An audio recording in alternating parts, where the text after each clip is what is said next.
Concrete never lies. Steel never betrays. Only people do. When my daughter brought Julian home, I saw a termite assessing my house's frame for weak points. He thinks I am just a senile old man clinging to a rusty warehouse. He has no idea that what he is trying to break into tonight isn't storage. It is a trap I spent 30 years designing. Before we reveal this gold digger's downfall, please hit like and subscribe. My name is Joseph Brown. For 40 years, I worked as a structural engineer for Titan Core, one of the largest construction firms on the East Coast. If you have ever walked past the steel behemoths that scrape the sky in downtown Philadelphia or New York, there is a good chance you have walked past my life's work. My job was never about making things look pretty. That is for the architects. My job was to make sure they did not fall down. I dealt in the language of dead loads and live loads, shear forces, and bending moments. A dead load is the permanent weight of the structure itself, the concrete, the steel, the walls. A live load is the variable weight, the people, the furniture, the wind, the snow. To keep a building standing, you have to calculate the worst-case scenario for every single beam and column. You have to assume that one day the wind will blow harder than it has in 100 years, or the earth will shake, or the room will be packed to capacity with people jumping up and down. You prepare for the disaster, so that when it comes, the structure holds. I applied the same philosophy to my life. When my wife passed away 20 years ago, leaving me with a 10-year-old daughter, that was the heaviest dead load I ever had to carry. The grief was a permanent weight pressing down on my chest every single morning. But I reinforced my internal columns. I poured more emotional concrete. I focused entirely on the one project that mattered more than any skyscraper. My daughter Emily. Emily is 30 years old now, and she is magnificent. She followed me into the industry in a way. She is an interior architect.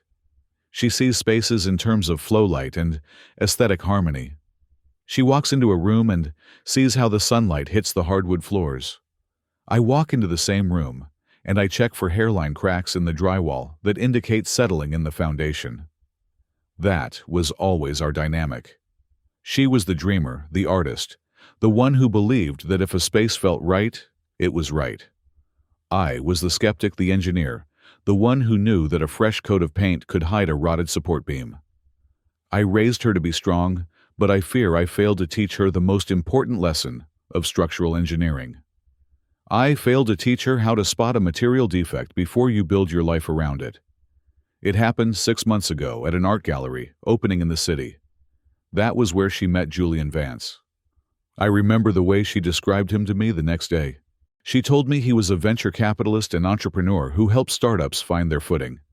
She told me he was charming, worldly, and understood her vision for design. When I finally met him 2 weeks later, I did not see a venture capitalist. I saw a facade. Julian arrived at my house in a rented luxury sedan. I knew it was rented because I noted the barcode sticker on the side window that the valet usually misses. He wore a suit that fit a little too perfectly, the kind of tailoring that screams for attention rather than commanding respect. He had a smile that involved his mouth, but never quite reached his eyes. When he shook my hand, his grip was firm, too firm, like he had read in a book that a firm handshake establishes dominance. "Mr. Brown," he said, flashing those white teeth. "Emily has told me so much about you. The legend of Titan Core." He was smooth. I will give him that. He knew how to pour the syrup. But I have spent 4 decades inspecting concrete pours. I know what a void looks like. I know what happens when the mixture has too much water and not enough cement. It looks solid on the surface, but tap it with a hammer, and it sounds hollow. Julian Vance sounded hollow. We sat down for dinner, a roast I had prepared myself. Cooking like engineering is about temperature control and timing. Julian ate with the manners of someone who was trying very hard to look like he belonged at a high society table, but he was too eager, too watchful. Usually, when a young man meets his girlfriend's father for the first time, the questions are about the past. They ask about childhood stories, or they ask about hobbies. They ask about health. Julian did not ask about my health. "This is a magnificent property, Joseph," he said, dropping the Mr. Brown honorific less than an hour into the meal. "The market value in this neighborhood has skyrocketed in the last 5 years. You must be sitting on a significant equity position." I paused my fork halfway to my mouth. I looked at Emily. She was beaming at him, completely oblivious to the intrusion. She just saw an intelligent man taking an interest in her father's life. "I bought this house 30 years ago," I said, keeping my voice level. "It is a home, Julian, not a position." Of course," he said, waving a hand dismissively. "But a man of your experience, surely you have diversified. Titan Core must have provided a robust pension plan stock options.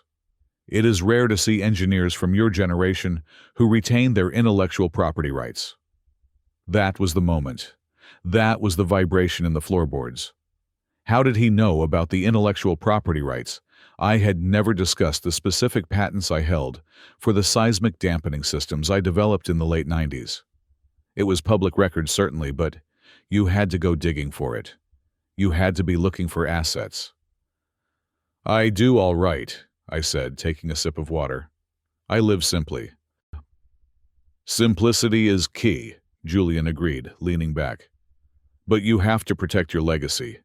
You need to make sure your assets are working for you, not just sitting stagnant. Emily tells me you spend your weekends at some old storage unit in Section 4. That sounds like a lot of overhead for just storage."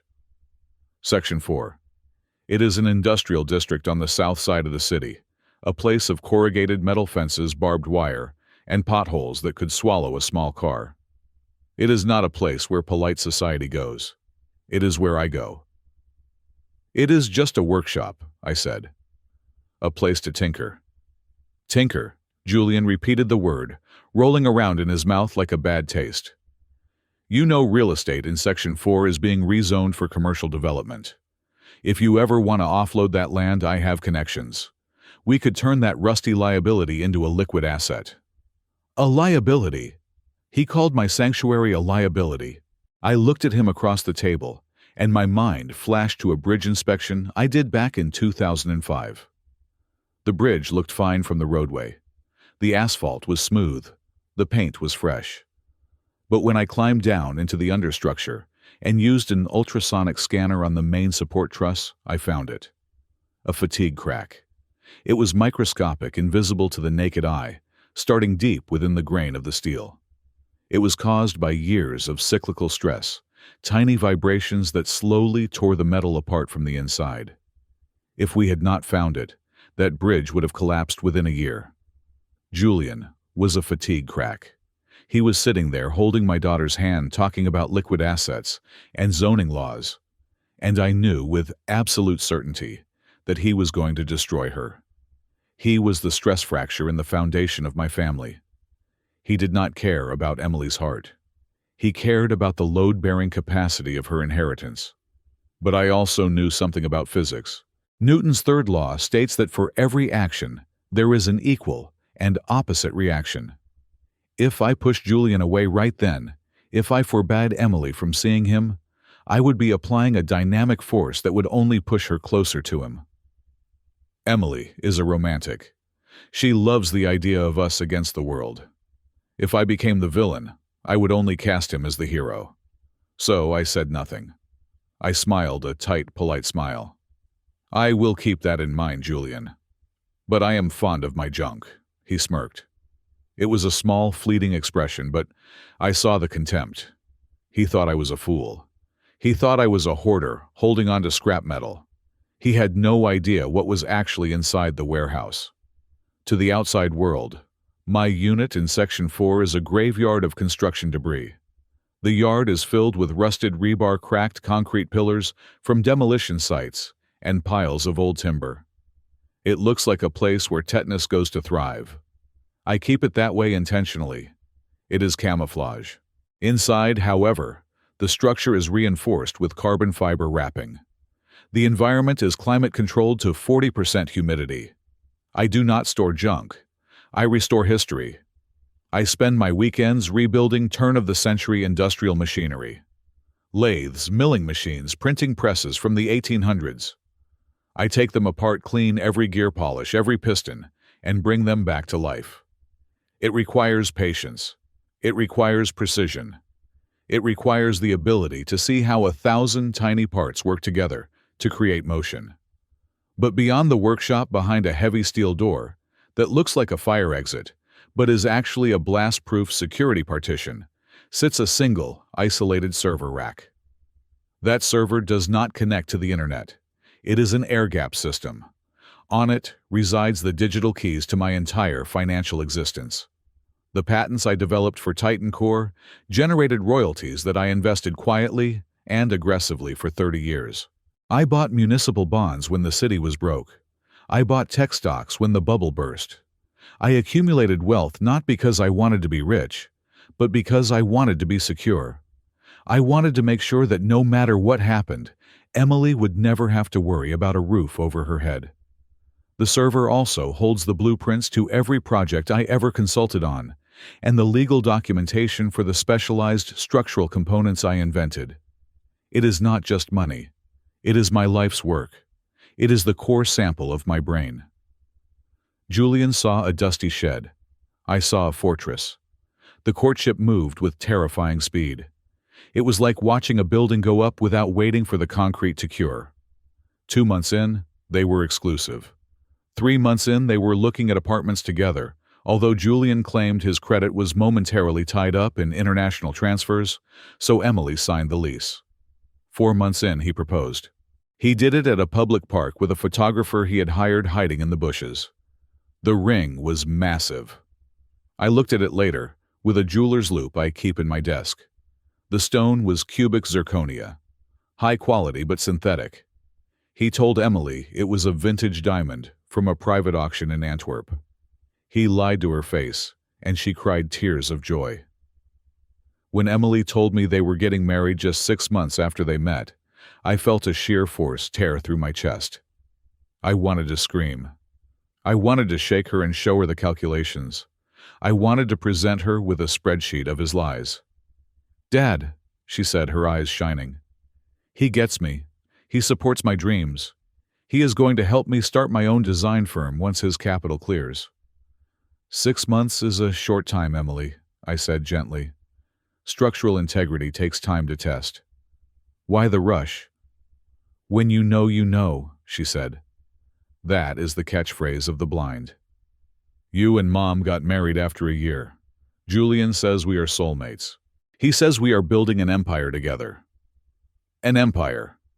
Julian was not building an empire. He was looking for a turnkey operation. He wanted to move into a finished building and claim he laid the bricks. I looked at my daughter, my masterpiece. She was structurally sound, but she was under a live load she was not designed to carry. If I fought her on this, I would lose her. Julian would isolate her. He would tell her I was jealous, old-fashioned controlling. He would turn the us against the world narrative into us against your father. I had to think like an engineer. When you cannot stop a force, you have to redirect it. You have to dampen the oscillation. You have to reinforce the structure from the inside so it can withstand the impact. I am happy for you, honey, I lied. The words tasted like ash. If he makes you happy, that is all I want. The wedding was a lavish affair. Julian insisted on the most expensive venue in the city, a converted bank with marble columns and gold leaf ceilings. He put it all on credit cards. Some of them I suspected were in Emily's name. I paid for the reception because I could not bear to see my daughter start her marriage in debt, even though I knew I was effectively subsidizing a con artist. I stood in the corner of the ballroom, holding a glass of sparkling water. I watched Julian work the room. He was in his element, shaking hands, clapping shoulders, laughing too loudly at jokes that were not funny. He looked at the guests not as friends, but as potential investors. He looked at Emily, not as a wife, but as a trophy that validated his status. At one point, he caught my eye across the room. He raised his champagne glass to me in a mock salute. There was a look of triumph on his face. He thought he had won. He thought he had successfully merged with the host organism. He thought the heavy lifting was done. I raised my glass back, my face completely impassive. Enjoy your victory lap, Julian, I thought. You think you have secured the permit. You think the inspection is over. But you have forgotten one thing. You are building on my land. And I know every inch of the soil. I know where the sinkholes are. I know where the bedrock lies. And I know exactly how much pressure it takes to make a structure like you collapse. The fatigue crack was already there. Now all I had to do was wait for the cycles of stress to do their work. I would watch. I would record. I would measure the widening of the gap. And when the moment was right, when the failure was imminent and catastrophic for him, I would be the one to trigger the controlled demolition. I went back to the warehouse that Sunday. I unlocked the 3 heavy padlocks on the outer gate. I walked past the piles of rusted steel beams that Julian found so disgusting. I entered my climate-controlled sanctuary. I sat down at my workbench, picked up a caliper, and began to measure the tolerance on a brass gear from a 1910 linotype machine. Patience is not passivity. Patience is a mechanical process. It is the storing of potential energy. Julian was fast, reckless, and cheap. I was slow, methodical, and expensive. The war had begun, and he did not even know he was on the battlefield. The honeymoon period of a marriage usually has a structural half-life of about 2 years. That is the time it takes for the dopamine to settle and the load-bearing realities of cohabitation to set in. With Julian and Emily, the decay rate was accelerated. It took exactly 3 weeks for the facade to show its first hairline fracture. They returned from a lavish trip to the Maldives, a trip I suspected was financed on high-interest credit, and almost immediately the narrative shifted. The successful venture capitalist persona began to flicker. Julian came to Sunday dinner with a face like a thundercloud. When Emily asked him to pass the salt, he sighed, as if the weight of the world was resting on his shoulders. He waited until the dessert course to deploy the hook. He spoke about a betrayal. He claimed his business partner's men he had trusted with his life had embezzled funds from their latest startup. He painted himself as the martyr, the genius visionary surrounded by thieves. He told us that his accounts were temporarily frozen, pending an investigation. It was a classic deflection tactic. In engineering, when a beam fails, we look for the root cause. Julian was claiming the failure was external, but I knew the rot was internal. He needed a bridge loan, he said. Just a small infusion of cash to keep operations running until the lawyers cleared his name. He looked at Emily when he said it, his eyes wide and pleading, utilizing that weaponized vulnerability. Emily, my sweet, trusting architect, wrote him a check for $5,000 from her personal savings. She called it an investment in their future. I called it a sunk cost. That was the first red flag, but the second one was far more dangerous, because it was not about money. It was about control. We call it material fatigue. It happens when a material is subjected to repeated stress cycles that are below the ultimate yield strength. One insult does not break a person. One criticism does not destroy a spirit. But 1,000 small, sharp comments delivered over time will cause a catastrophic failure. I watched Julian begin the cycle. It started with her clothes. Emily had always had a vibrant, eclectic style, mixing textures and colors in a way that reflected her artistic eye. One evening, she arrived wearing a silk scarf with a bold geometric pattern. I thought it was elegant. Julian touched the fabric with a look of distaste. He told her it was too loud. He said it made her look unprofessional, like a desperate artist rather than a serious business partner's wife. He said it with a smile, framing it as helpful advice. He told her he just wanted the world to see her the way he did as royalty. It was manipulation, wrapped in a compliment. Emily took the scarf off and put it in her purse. I watched the light dim in her eyes, just a fraction of a lumen. That night, I opened a fresh notebook. It was a standard field engineer's log bound in hard weather-resistant cover. I did not write Dear Diary. I wrote Project Log. Subject Vance Brown Union. Phase Initial Degradation Assessment. I began to document the anomalies. October 12th. Subject Julian criticizes Emily's choice of friends, claiming her best friend Sarah is jealous of their success. Isolation tactic observed. October 15th. Subject Julian forgot his wallet for the third time this month at a restaurant. Emily paid. Financial parasitic behavior confirmed. October 20th. Subject Julian made a joke about Emily's weight in front of a waiter. Psychological undermining initiated. I wrote it all down. I treated every interaction as a data point. I removed my emotions from the equation because anger clouds judgment. Anger makes you swing the sledgehammer too early. I needed to be a seismograph silently recording the tremors before the earthquake. 2 weeks later, Julian decided to drill for a core sample of my own finances. He came over alone while Emily was at a site visit. He brought a bottle of whiskey, a cheap blend that he probably thought was top shelf. He poured us both a drink and leaned back in my leather armchair, putting his feet up on the ottoman. He started talking about the future of currency. He used buzzwords like blockchain, decentralized finance, and yield farming. He spoke with the confidence of a man who had read 3 articles on the internet and considered himself an expert. "Joseph," he said, leaning forward, dropping his voice to a conspiratorial whisper. "I have an opportunity. It is strictly invitation only. A new coin offering that is going to disrupt the logistics market. I can get us in on the ground floor. We could triple your retirement fund in 6 months." I swirled the amber liquid in my glass. I looked at him, really looked at him. I saw the desperation behind the arrogance. He needed money, and he needed it fast. "My retirement is in municipal bonds and fixed annuities, Julian," I said, my voice flat. "It is boring, it is slow, and it is locked up." "Bonds are for dinosaurs," he scoffed, his mask slipping slightly. "Inflation is eating you alive. Let me manage a portion of it. Just 50,000. I will treat it like my own." That is exactly what I am afraid of, I thought.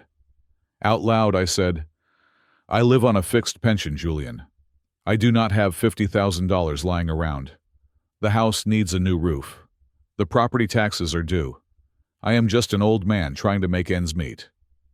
I played the role of the technophobic, cash-poor retiree. I saw the flash of irritation in his eyes. He drained his glass and stood up abruptly. The charm evaporated. "You need to wake up, Joseph," he said, his voice cold. "You are sitting on assets that are rotting away while the world moves on. Do not come crying to me when your pension fund collapses." As he walked out the door, I heard him mutter something under his breath. He called me a stingy old fossil. I closed the door and locked it. I felt a grim satisfaction. I had tested the perimeter security, and it held. But Julian was not done. If he could not get cash, he wanted to see the hard assets. He became obsessed with the warehouse. He had mentioned it at our first dinner, but now it became a fixation. He was convinced that I was hoarding something valuable in Section 4. The following Saturday, he insisted on accompanying me. He claimed he wanted to help me organize. I knew he wanted to appraise. I drove us down to the industrial district in my 15-year-old pickup truck. The suspension squeaked over every pothole. I watched Julian out of the corner of my eye. He looked at the desolate landscape of Section 4 with open revulsion. The factories here were abandoned skeletons of the steel industry, their windows broken, their walls covered in graffiti.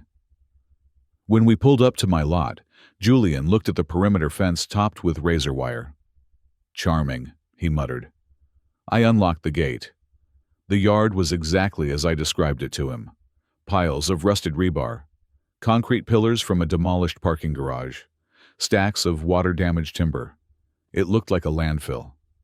Julian stepped out of the truck, his expensive Italian loafers crunching on the gravel.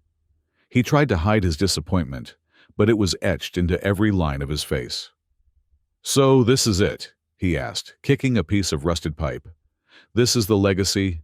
It is good scrap," I said, patting a stack of iron beams. "Steel prices are up." He rolled his eyes. Then he looked at the building itself. It was a brick structure built in the 1920s, windowless and unassuming. But Julian, for all his ignorance, had the instincts of a rat. He noticed the door. It was a heavy steel door, painted to look rusted and peeling, but the frame was reinforced. He walked over to it and tapped it with his knuckle. The sound was a dull thud, solid and unyielding. "What is in there?" he asked, his interest piqued. "Chemicals," I lied smoothly. "Old solvents, lead paint, asbestos insulation. It is a hazardous material storage area. I am waiting on the EPA permits to clean it out. You do not want to go in there without a respirator." He stepped back, wrinkling his nose. "Jesus, Joseph, you are sitting on a toxic waste dump. You should sell this land for pennies just to get the liability off your books." "Maybe," I said. "Someday." He left that day convinced I was destitute and possibly senile. But I saw the way he looked back at that steel door as we drove away. He was calculating. He was wondering if the toxic waste story was a cover. He was a predator, and predators are naturally suspicious. I knew I needed to escalate my surveillance. My observations in the notebook were good, but they were subjective. I needed hard data. I needed to see what he was doing when the mask was off. I had given Emily a laptop 2 years ago, a sturdy machine for her design work. I had also given her a new smartphone for her birthday, just before she met Julian. I told her I wanted to upgrade her security software. "The cyber threats are getting sophisticated, honey," I told her during a visit. "Let me install a new antivirus suite for you. It is enterprise grade. Titan Core uses it." She trusted me. She gave me her devices and her passcodes without hesitation. I did install the antivirus. But underneath that, buried deep in the system architecture, where a normal user would never look, I installed a remote monitoring kernel. It was not legal. It was a violation of privacy that would have made my old ethics professor weep. But I was not an engineer anymore. I was a father watching a wolf circle his child. The moral load calculation had shifted. Safety was the priority. I configured the system to mirror her messages and keylogs to my secure server in the warehouse. I set up alerts for keywords, bank transfer lawyer password, and Joseph. For the first few days, the data was mundane. Grocery lists, design sketches, emails to clients.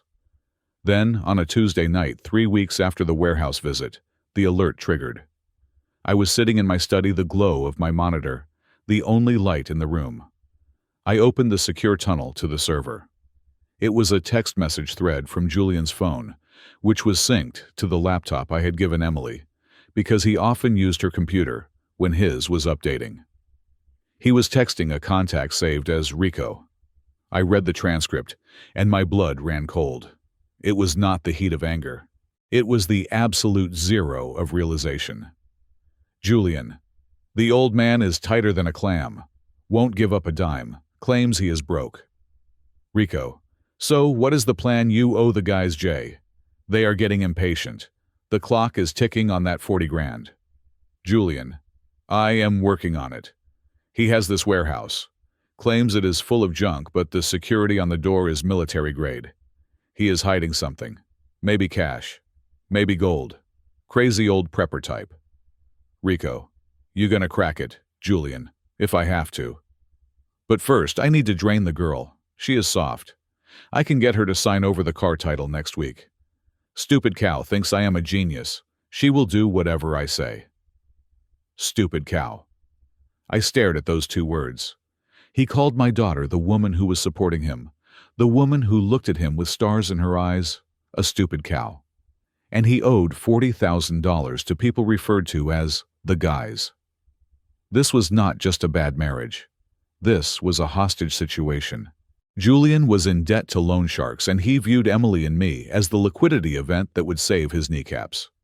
He was cornered, and a cornered animal is unpredictable. I printed the screenshot. I punched holes in the paper and snapped it into the binder of my project log. The sound of the metal ring snapping shut echoed in the silent room like a gunshot. The observation phase was over.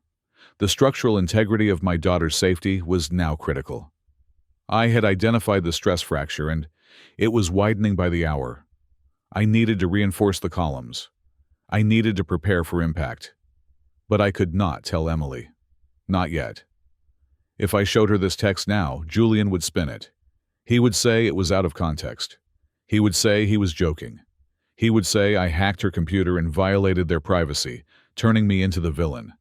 He would isolate her completely. I had to wait. I had to let him swing the hammer again. I had to let him damage the structure just enough so that she could see the cracks herself.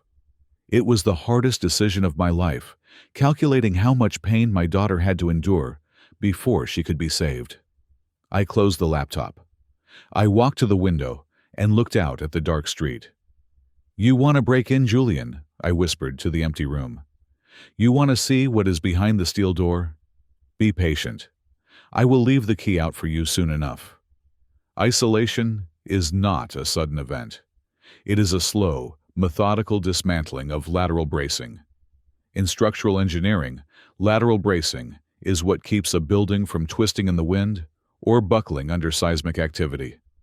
It connects the columns and beams, distributing the stress, so no single member has to bear the load alone. Julian understood this principle instinctively, not through math, but through malice. He knew that to crush Emily, he first had to remove the people who held her upright. The first column he removed was Marcus Thorne. Marcus has been a friend of the family since Emily was in college. He is a former cybersecurity analyst who pivoted to network architecture. He is the kind of man who speaks little but sees everything. Julian hated him instantly. He hated Marcus because Marcus did not buy the act. When Julian bragged about his proprietary algorithms, Marcus would ask a specific technical question that Julian could not answer. I saw the look in Julian's eyes.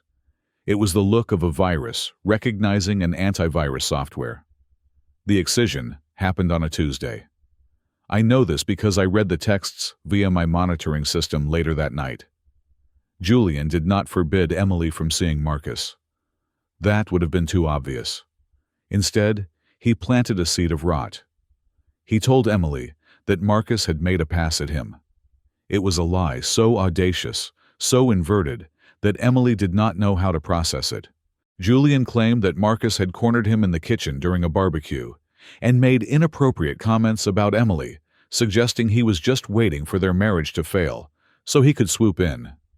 Julian played the victim perfectly. He claimed he was uncomfortable and unsafe around Marcus. "I do not want to tell you who to be friends with, babe," Julian had said, according to the audio transcript from the living room bug I had installed a week prior. "But he disrespects our union. He disrespects you. If you keep seeing him, it feels like you are choosing him over me." It was a binary load calculation. Choose the husband or choose the friend. Emily, programmed by her own good heart to protect her marriage, chose the husband. She stopped returning Marcus's calls. The lateral bracing was gone. Now the wind could blow as hard as it wanted, and she had nothing to lean on. I watched my daughter change. It was like watching a vibrant sun-drenched atrium get bricked up window by window. The Emily I knew was confident. She walked with a stride that said she owned the space she occupied. She laughed with her whole body. But 3 months into the marriage, she became small. She started checking her phone constantly, her shoulders hunched, as if anticipating a blow. She stopped voicing her opinions on architecture. When I asked her about a project she was working on, she looked at Julian before answering, as if seeking permission to speak. Then came the financial consolidation. This is the stage in a hostile takeover, where the aggressor merges the books to hide the losses. Julian convinced her that separate bank accounts were a sign of mistrust. "We are one entity now," he told her. "We should move as one." He proposed a joint account for transparency. Emily agreed. She transferred her savings, the money she had earned from 5 years of grueling work at a top design firm, into a new account at a bank Julian selected. I watched the ledger from my server room. It was a hemorrhage. The money did not go to investments. It did not go to savings. It went to wire transfers to shell companies with vague names like Global Logistics Solutions and Prime Capital. I traced 2 of them. They were front companies for bookies and loan sharks operating out of New Jersey. Julian was not investing. He was paying for his life. He was taking the concrete from our foundation to patch the holes in his own sinking ship. I wanted to storm into their apartment and scream the truth. I wanted to show her the bank statements, but I remembered the bridge. If you apply a shock load to a structure that is already under extreme tension, it snaps. Emily was brittle. If I pushed too hard, she would shatter, and Julian would be there to sweep up the pieces and hide them forever. So I adopted a new strategy. I decided to become a non-threat. I started to feign the degradation of my own faculties. When Julian and Emily came over for dinner, I walked with a cane I did not need. I pretended to forget names. I called Julian Julius or Jason. I repeated stories I had just told 5 minutes prior. The mind is slipping a bit, I told them, spilling a little coffee on the saucer intentionally. Getting old is not for the weak. Julian ate it up. His ego was so massive that he readily believed I was a decaying relic. He stopped looking at me with suspicion and started looking at me with greedy anticipation. In his eyes, I was no longer an obstacle. I was an inheritance waiting to probate. He became careless around me. He would take calls in the hallway, speaking in hushed but audible tones about liquidating the inventory and stalling the old man. While he thought I was rotting away, I was reinforcing the fortress. I spent every weekend at the warehouse in Section 4. Julian thought it was a dump, and I made sure it stayed that way on the outside. I bought some old rusted sheet metal and leaned it against the exterior walls to make it look even more dilapidated. I let weeds grow knee-high around the perimeter fence. But inside, I was engineering a vault. The main door to the inner sanctum looked like a standard fire door with a rusted commercial handle. In reality, it was a sandwich of hardened steel and ceramic composite capable of stopping a .50 caliber round. The keyhole was a decoy. If you put a key in it, it just spun uselessly. I installed a hydraulic locking mechanism that engaged 12 solid steel pins into the concrete doorframe. To open it, you did not need a key. You needed to place your hand on a specific brick in the wall, 3 feet to the right of the door. Behind that brick was a thermal scanner that read the vein pattern of my palm. It was technology I had adapted from a high-security government project I consulted on in the 90s. Once inside, I went to work on the assets. I knew Julian was coming for my money eventually. He had drained Emily dry. I was the next logical food source. I liquidated everything that was not tied down. I sold the stocks. I cashed out the bonds. I moved the funds through a series of offshore trusts to obscure the trail, and finally converted the bulk of it into a cold storage cryptocurrency portfolio and bearer bonds. I did not trust a bank vault. Banks have hours. Banks have employees who can be bribed or tricked by a smooth talker like Julian. I trusted physics. I built a safe. It was not a digital safe with a keypad that could be hacked. It was a mechanical masterpiece, a kinetic sculpture of brass and titanium. It used a system of planetary gears and counterweights. To open it, you had to rotate 4 concentric rings to a precise alignment that corresponded to the structural resonance frequency of the Golden Gate Bridge, a number only a structural engineer would know by heart. Inside that safe, I placed the USB drives containing the crypto keys and the physical bonds. I placed the deed to the house which I had transferred into a blind trust years ago. I placed the title to the warehouse. I locked it. I listened to the satisfying click of the tumblers falling into place. It was the sound of security. But while I was securing the future, the present was deteriorating rapidly. The surveillance audio from Emily's apartment became a horror show of psychological warfare. Julian began to gaslight her systematically. "I never said that, Emily. You are imagining things again. Did you take the cash from my wallet? I had $200 there. You must have spent it and forgotten. You are so irresponsible lately. You are acting crazy, just like your mother did before she died." That last one made me grip the edge of my desk until my knuckles turned white. My wife died of an aneurysm.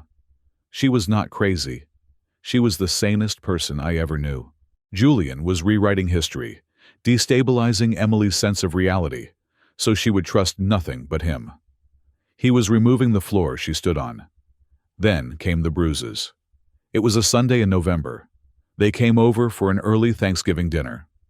Emily was wearing a long-sleeved turtleneck sweater, even though the heating in my house was set to 70 degrees. She looked pale, her eyes darting around the room like a trapped bird. We were sitting in the living room. I was playing my part, complaining about the draft and my aching joints. I asked Emily to help me move a heavy stack of books from the coffee table. "Here, let me get that, Dad," she said, reaching out. As she lifted the books, the sleeve of her sweater rode up her right arm. There on the inside of her wrist was a bruise. It was not a small bump. It was the distinct purple-black impression of 4 fingers and a thumb. It was a grip mark. Someone had grabbed her hard and twisted. I froze. For a microsecond, the engineer vanished and the father wanted to kill. I wanted to take the fireplace poker and end it right there. But I saw Julian watching me. He was sipping his wine, his eyes fixed on me over the rim of the glass. He was testing me. He wanted to see if the old man had any fight left. If I reacted, he would pull Emily away, claim I was violent, and I would never see her again. I forced my heart rate to slow down. I forced my face to remain slack and confused. "Oh dear," I said, pointing a shaking finger at her arm. "What happened there, Emmy? Did you fall?" Emily yanked her sleeve down her face, flushing crimson. She looked at Julian. He did not look back. He just kept sipping his wine, a small, cruel smile playing on his lips. Yes," she stammered. "I bumped into the doorframe. I was rushing to get ready. I am so clumsy lately." "Clumsy," Julian echoed. "She is a hazard to herself, Joseph. I have to watch her constantly." I nodded slowly, pretending to accept the lie. "Well, be careful, sweetheart. Bones get brittle." I turned away and shuffled to the kitchen to get more water. I needed to be out of that room. I needed to breathe. That night after they left, I went to my study. I opened the project log. I did not write a long narrative. I did not write about my heartbreak. I wrote in the cold, objective language of a structural failure analysis. Date November 24th. Observation contusion on subject's right wrist. Pattern consistent with forceful restraint. Subject response denial and rehearsed fabrication. Perpetrator response. Tacit admission via intimidation. Assessment. The load has exceeded the elastic limit. Plastic deformation is occurring. The structure is no longer safe for occupancy. Action item. Intervention protocols must be accelerated. I closed the book. The waiting game was over. The structure was groaning under the weight. It was time to prepare the demolition charges. Julian Vance had put his hands on my daughter. He had crossed the line from a bad investment to a structural threat. And structural threats are not managed. They are eliminated. There is a specific smell that accompanies a man who is drowning in debt to violent people. It is a mix of sour sweat cheap cologne applied too heavily to cover the fear and the metallic tang of adrenaline.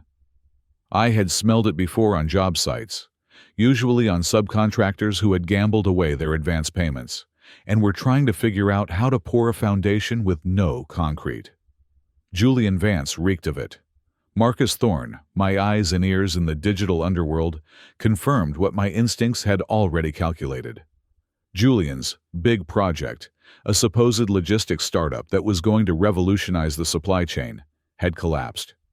It was never a real company. It was a Ponzi scheme built on slide decks and buzzwords, and the bottom had finally fallen out. But that was not the worst part. To keep the scheme floating during the final weeks, Julian had borrowed heavily from a syndicate operating out of the back of a pool hall in South Philly. "He owes $75,000, Joseph," Marcus told me over a secure line. "And the interest is compounding daily. These are not the kind of people who send late notices. They send guys with baseball bats. $75,000. To a man like Julian, who was living on credit and my daughter's salary, That was an insurmountable mountain.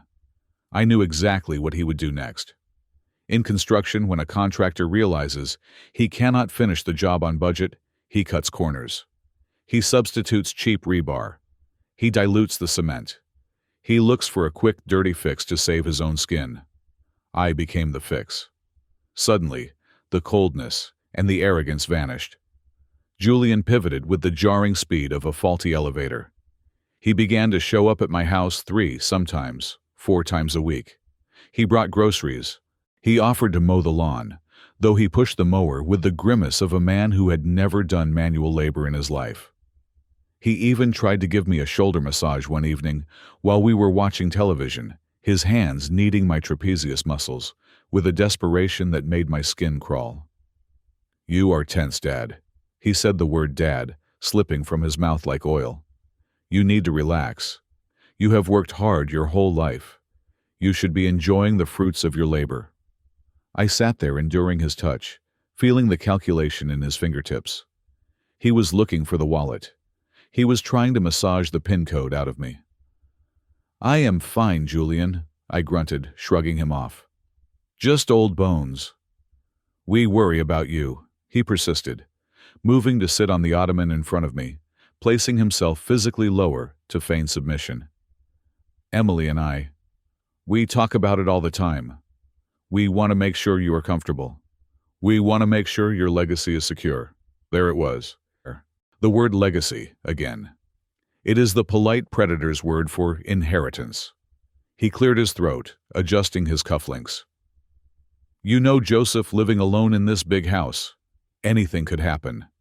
Have you updated your estate planning recently, just to make sure the government does not take 40% if, God forbid, you pass suddenly?"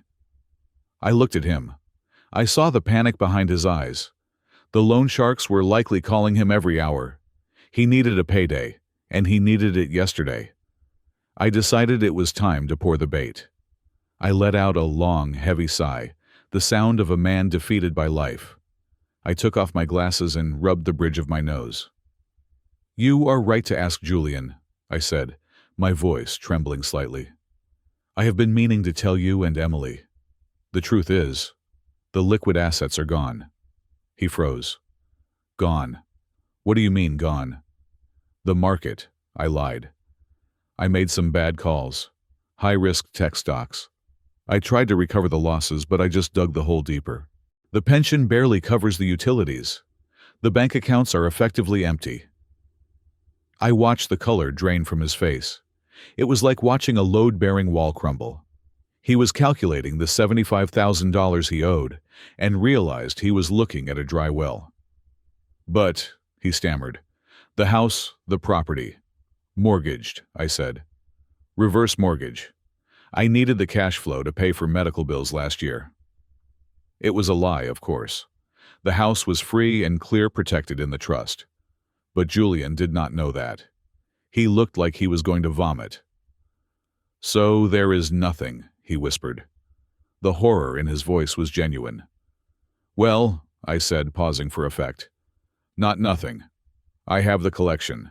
His head snapped up. "Collection." "The warehouse," I said, gesturing vaguely toward the south. "Why do you think I pay the rent on that place?" "It is not for scrap metal, Julian. I told you that to keep the thieves away."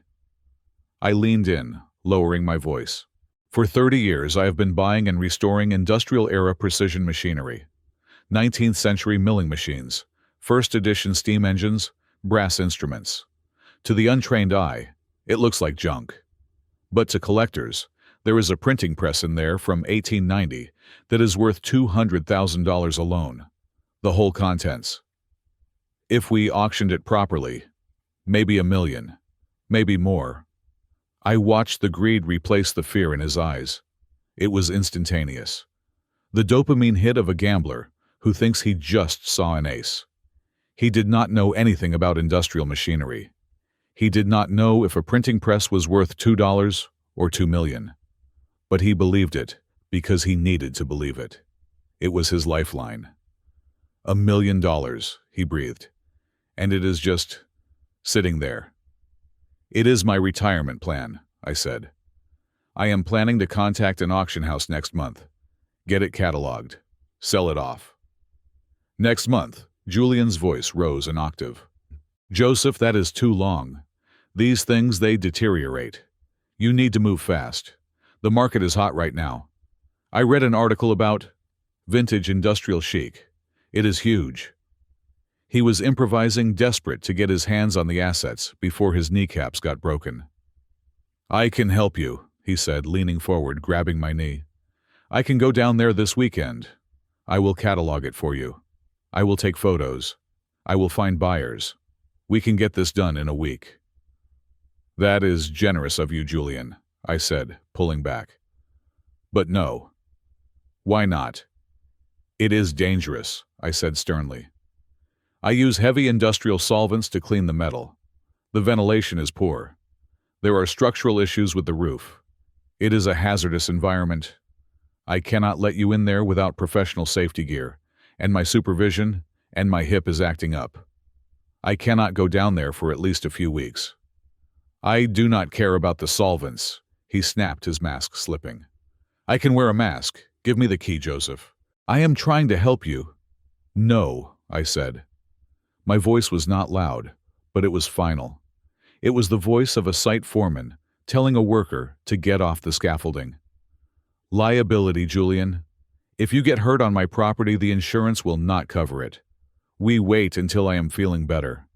He stared at me, his jaw working. He wanted to scream.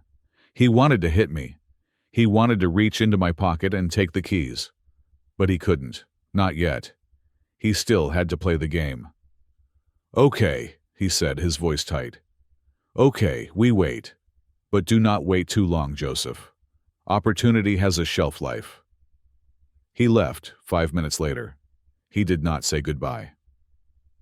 That night I sat in my surveillance hub, the small, soundproofed room I had built in the back of Marcus's house, and I watched the fallout. Julian went home to Emily. He did not go to her for comfort. He went to her as a punching bag for his frustration.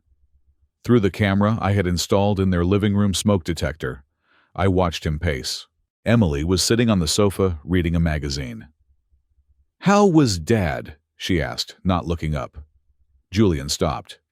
He looked at a vase of flowers sitting on the console table, a vase Emily loved, a hand-blown glass piece she had bought on a trip to Venice before she met him. He swept his arm out in a violent arc. The vase shattered against the wall. The sound was sickeningly loud over the audio feed. Emily screamed and jumped up, clutching her chest. "Julian! What are you doing?" "He is lying to me!" Julian roared. He kicked the shards of glass across the room. "Your father is a selfish, senile old hoarder. He is sitting on a gold mine in that God-forsaken warehouse, and he won't let me touch it. He claims it is dangerous. He is mocking me, Emily. He is laughing at us." "He is not laughing at us," Emily cried, backing away from him. "He is old Julian. He is careful. Why are you so angry about the warehouse?" "Because we need the money," he screamed, advancing on her. "You think your little salary covers the lifestyle you want. You think this apartment pays for itself. I am trying to build a future for us, and your father is standing in the way." He did not hit her. Not that night. But he cornered her. He stood 6 inches from her face, screaming, until his face was red, using his physical size to intimidate her into silence. He blamed her for my stubbornness. He told her she needed to work on me. He told her that if she really loved him, she would get those keys.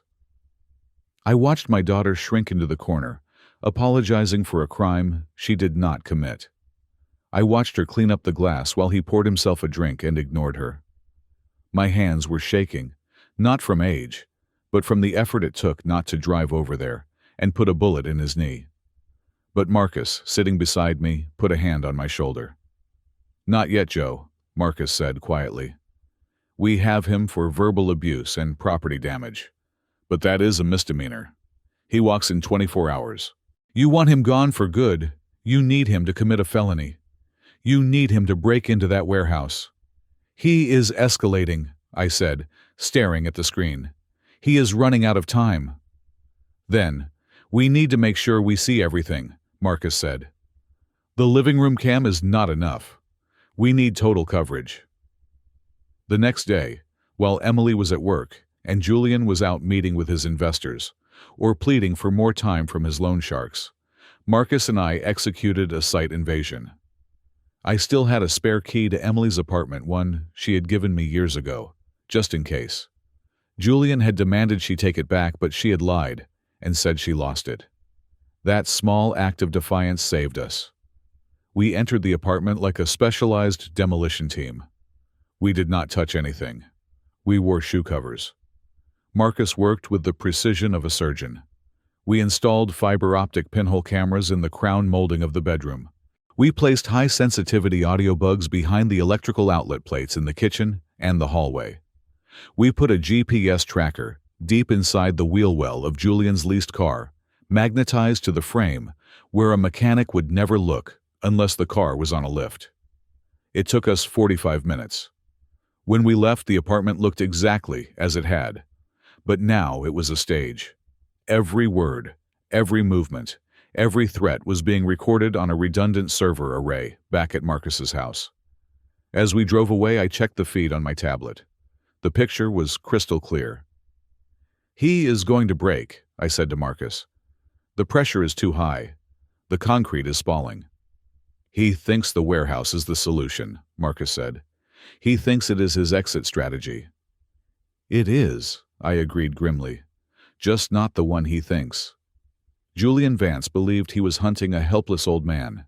He did not realize that the old man had just wired the entire jungle with tripwires. And now, I was going to starve him until he was desperate enough to walk right into the cage. The call came at 2 a.m. It was not a phone call. It was a proximity alert from the server in Marcus's basement. The audio sensors in Emily's apartment, specifically the one we had embedded behind the backsplash in the kitchen, had picked up a decibel spike that exceeded the threshold for normal conversation. I was awake instantly. I had been sleeping on a cot in Marcus's guest room for the last 3 nights, unable to stomach the silence of my own empty house.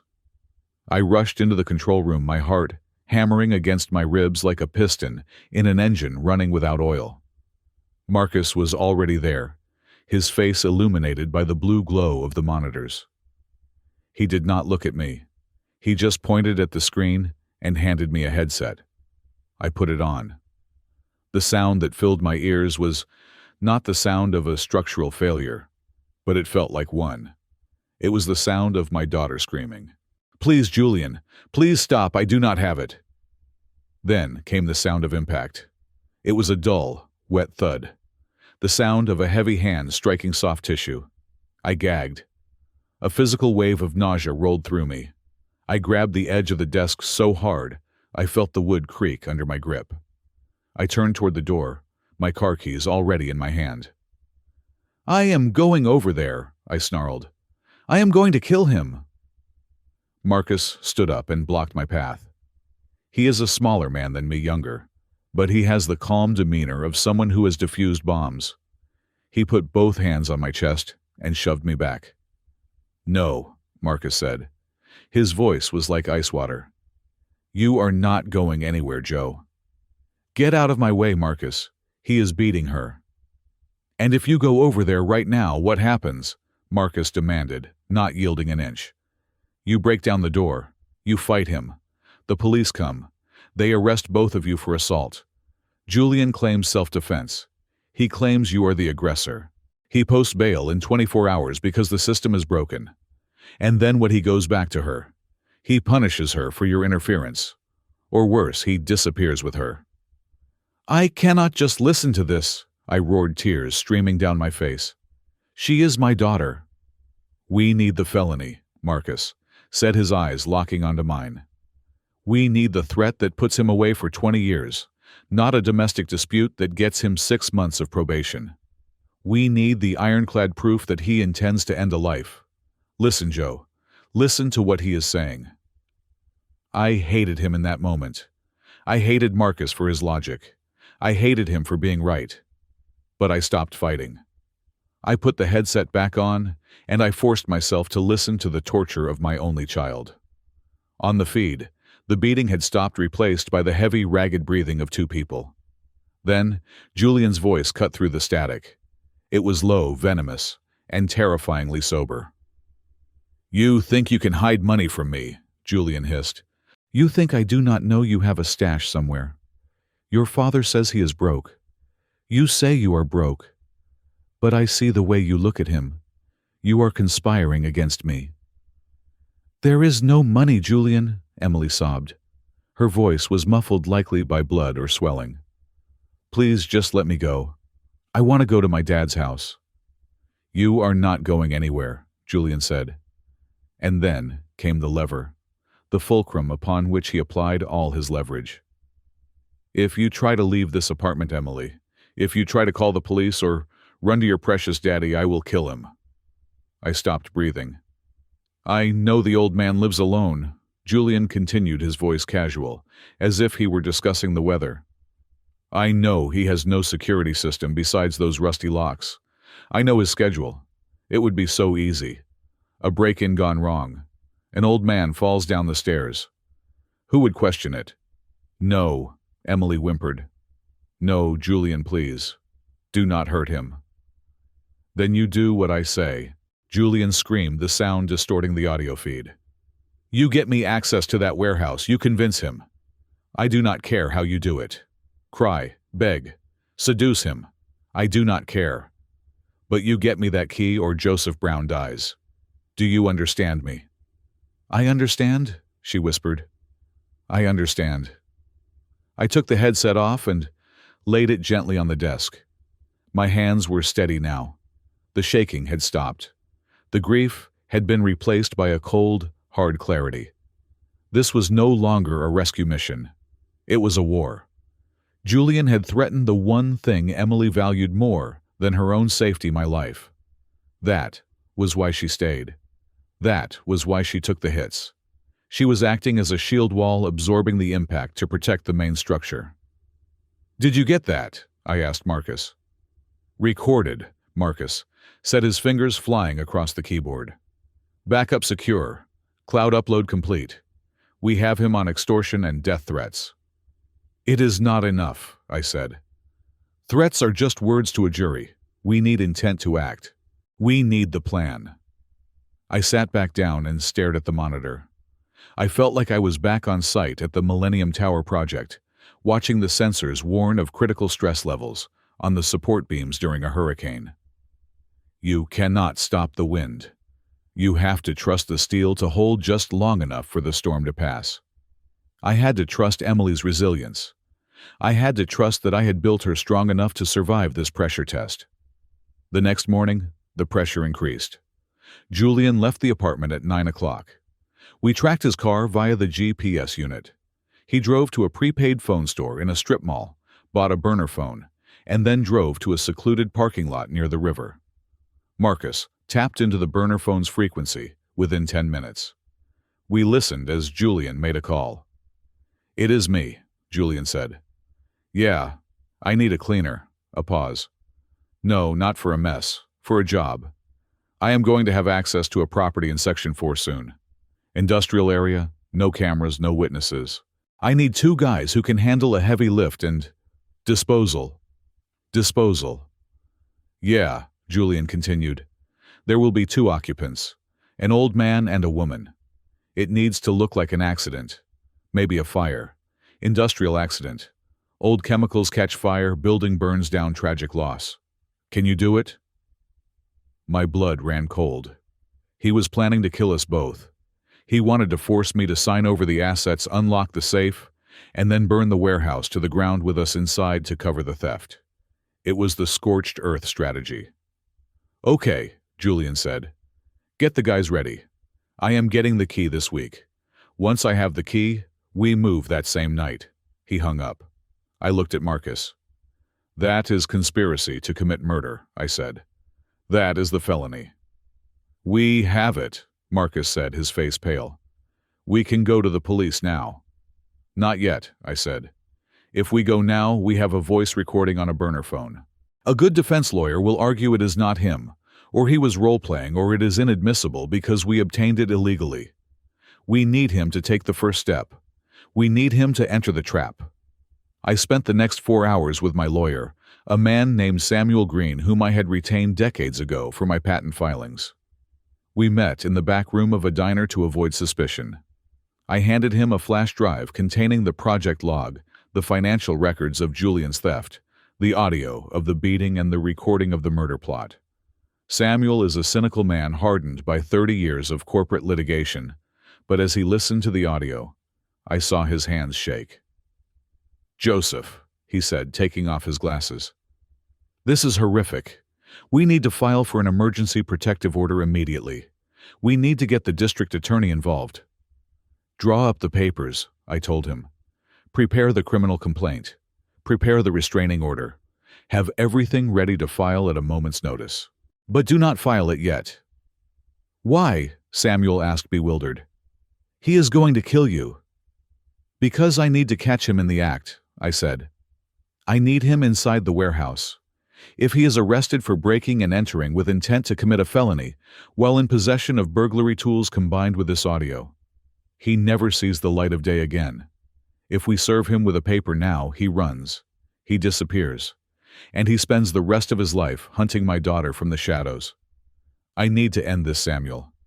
I need to crush the threat completely." I went back to my house that afternoon.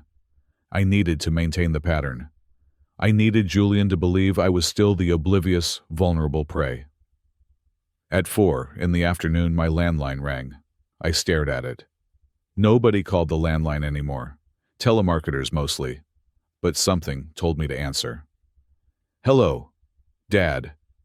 It was Emily. Her voice was a whisper, trembling and small. "Emily," I said, gripping the receiver. "Where are you? Are you safe?" "He is in the shower," she whispered. "I found an old phone in his gym bag. Dad, I do not have much time." "Listen to me, sweetheart," I said, keeping my voice steady and calm, the voice of the engineer. "I know everything." "No, you do not," she sobbed. "Dad, I messed up. I messed up so bad. He is not who I thought he was. He took my money. He hits me. And Dad, he threatened you. He said if I leave, he will hurt you." "I know," I said. "I know about the threats. I know about the money." "You know?" She paused, confused. "How?" "Because I am your father," I said. "And I have been watching the structure. Emily, listen to me closely. You are not crazy. You are not weak. You are trapped in a failed building, but the foundation is still good. You can survive this." "I am so sorry, Dad," she cried. "I am sorry I didn't listen to you. I am sorry I brought him into our lives." "Stop," I commanded gently. "Do not apologize for the storm. Just hold on. I need you to be strong for a little longer. Can you do that?" "I am scared," she said. "He wants me to get the key to the warehouse. He is obsessed with it." "I know," I said. "I am going to give him the key." "No," she gasped. "Dad, no, you cannot let him in there. He will hurt you." "I am handling the site, Emily," I said. "I am fixing the foundation. You just need to stay safe. Do not fight him. Do not antagonize him. Just survive. When the time comes, you will know what to do." "Dad, I—" Suddenly there was a noise on the line. The sound of a bathroom door opening. "Who are you talking to?" Julian's voice barked in the background. "Nobody," Emily cried. "I was just—" There was a scuffle. The phone clattered to the floor. "You think you are clever," Julian snarled. I could hear him clearly now. Calling him behind my back, warning him, "No, Julian, please. Give me that." I heard the phone being snatched up. There was heavy breathing on the line. "Hello, Joseph," Julian said. His voice was cold, mocking. "Your daughter misses you. She gets emotional sometimes. Hysterical." "If you touch her again, Julian," I said, letting the mask slip just a fraction, "I will dismantle you." He laughed. It was a dry, hollow sound. You can barely walk, old man. Do not worry. Emily is fine. She is just going to take a nap. A long nap. In her room, with the door locked, to calm down. "Put her on the phone," I demanded. "She is indisposed," Julian said. "But since we are chatting, I think it is time we handled that warehouse situation." Emily agrees. She thinks you should let me help you clean it out. For the family. "We can discuss it," I said, forcing the tremble out of my voice. "I am feeling tired. Maybe you are right. Maybe it is time to sell." "Excellent," Julian said. "I will be in touch." The line went dead. I stood there holding the receiver, the dial tone buzzing in my ear like a warning siren. He had locked her in the bedroom. He had confiscated her means of communication. He had isolated the target completely. And I had just given him the green light. I walked to my desk and opened the drawer. I took out a set of keys. They were old, heavy brass keys that belonged to a padlock I had thrown away 10 years ago. They looked important. They looked like they opened a kingdom. I put them in an envelope. I wrote Warehouse, Section 4, on the front in shaky handwriting. Then, I called Marcus. "It is time," I said. "Initiate the sequence. I am going to the hospital." "Are you sure, Joe?" Marcus asked. "Once we do this, there is no turning back." "The load is critical," I said. "If we wait another day, the whole thing collapses. We trigger the trap tonight." I hung up and looked around my empty house. It was silent, but it was the silence before the explosion. I was about to destroy the life I had built, the quiet retirement, the privacy. I was about to invite a monster into my sanctuary. But as I looked at the photo of Emily on the mantelpiece, smiling in her graduation gown, I knew I had no choice. A good engineer does not just prevent collapse. Sometimes, he has to engineer a failure to save the surrounding structures. I grabbed my coat. I grabbed the envelope with the decoy keys. And I walked out the door to lay the first brick of Julian Vance's prison cell. In engineering, a controlled demolition is not about blowing things up with reckless abandon. It is about weakening the structure in specific calculated locations so that gravity does the work for you. You cut the steel columns at an angle. You remove the load-bearing walls on the lower floors. You create a void, and then you let the weight of the building itself bring it down. Julian Vance was a towering structure of greed and arrogance, and I had just cut his last support beam. The execution of the plan began at 8 in the morning on a Tuesday. I called my family physician, Dr. Aris, a man I have played chess with for 15 years. I did not involve him in the deception directly, but I used his existence to lend credibility to my lie. I sent a text message to Emily's phone, knowing full well that Julian was monitoring it and likely possessed it physically. "Emily, it is Dad. Chest pains again. The ambulance is taking me to St. Jude's for observation. Do not worry. The house is locked up." I left the spare keys to the Section 4 property in the antique mailbox in the study, just in case the lawyers need access to the inventory. I will be out of reach for a few days. It was the perfect bait. I established vulnerability by removing myself from the board. I established urgency by mentioning lawyers. And I established the target by telling him exactly where the keys to the kingdom were hidden. I then drove my truck not to the hospital, but to Marcus Thorne's house. I parked it in his garage out of sight. I entered his control room, sat down in the ergonomic chair in front of the wall of monitors, and waited. Patience in surveillance is different from patience in construction. In construction, you wait for concrete to cure. In surveillance, you wait for a human being to make a mistake. Julian did not make me wait long. At 9:30, the GPS tracker on Julian's car became active. He was moving. I switched the main monitor to the camera feed inside Emily's apartment. The living room was empty, but I could hear movement. Julian was packing. He was not packing a suitcase for a business trip. He was packing a duffel bag with heavy items. I saw him walk through the frame carrying a crowbar and a heavy-duty angle grinder. He looked manic. His eyes were wide, his movements jerky, and adrenaline-fueled. He was a scavenger who just smelled a carcass. He walked to the bedroom door. It was a solid wood door, one of the few quality features in that overpriced apartment. He opened it and leaned in. "I have to go to New York," Julian lied. His voice was smooth, but I could hear the tremor of excitement in it. "Emergency meeting with the investors. I will be back in 2 days. You stay here, you rest. Do not leave this apartment, Emily. I mean it. If I find out you stepped outside or if you called your father." He let the threat hang in the air. "I will stay." Emily's voice came from inside the room. She sounded defeated, broken. "I promise." "Good girl," Julian said. He closed the door. Then he did something that made Marcus gasp beside me. Julian took a power drill from his bag. He drove 2 4-inch screws into the door frame and the door itself, effectively sealing it shut from the outside. He was not just locking her in. He was entombing her. "He is sealing the exit," Marcus said, his hand hovering over the phone. "Joe, we have to call the police now. This is unlawful imprisonment." "Wait," I said, my eyes glued to the screen.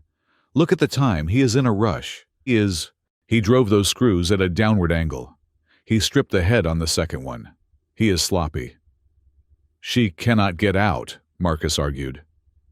"She is my daughter," I said. "She knows how a door works."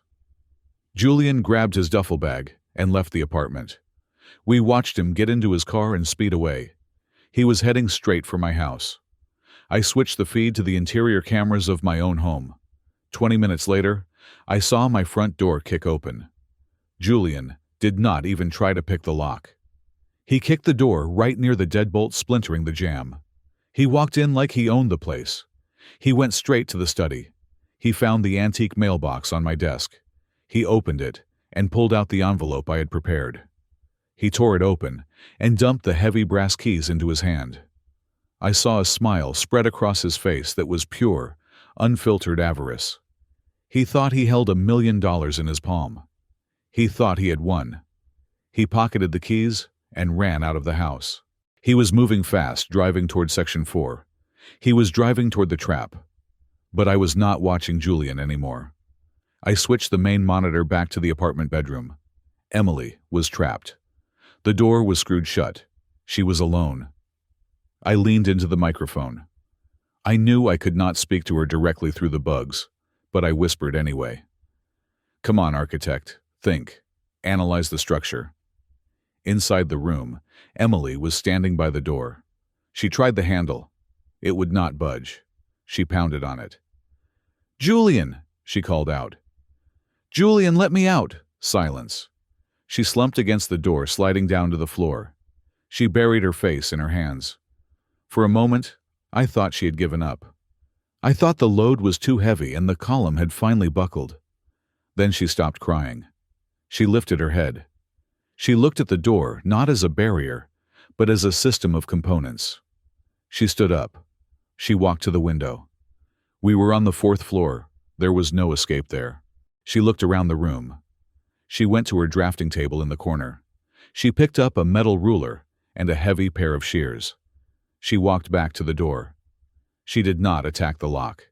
She did not attack the screws Julian had driven in. She attacked the hinges. "That is it," I whispered. "Find the weak point." It was a lesson I had taught her when she was 12 years old and had locked herself in the bathroom. I had told her then that a door is only as strong as the pins that hold it to the frame. If the door opens inward, the hinges are on the inside. She wedged the tip of the shears under the head of the top hinge pin. She used the metal ruler as a hammer, striking the handle of the shears. Clang, clang, clang. The pin popped up an inch. She pulled it out with her fingers. She moved to the middle hinge. Clang, clang. The second pin came out. She moved to the bottom hinge.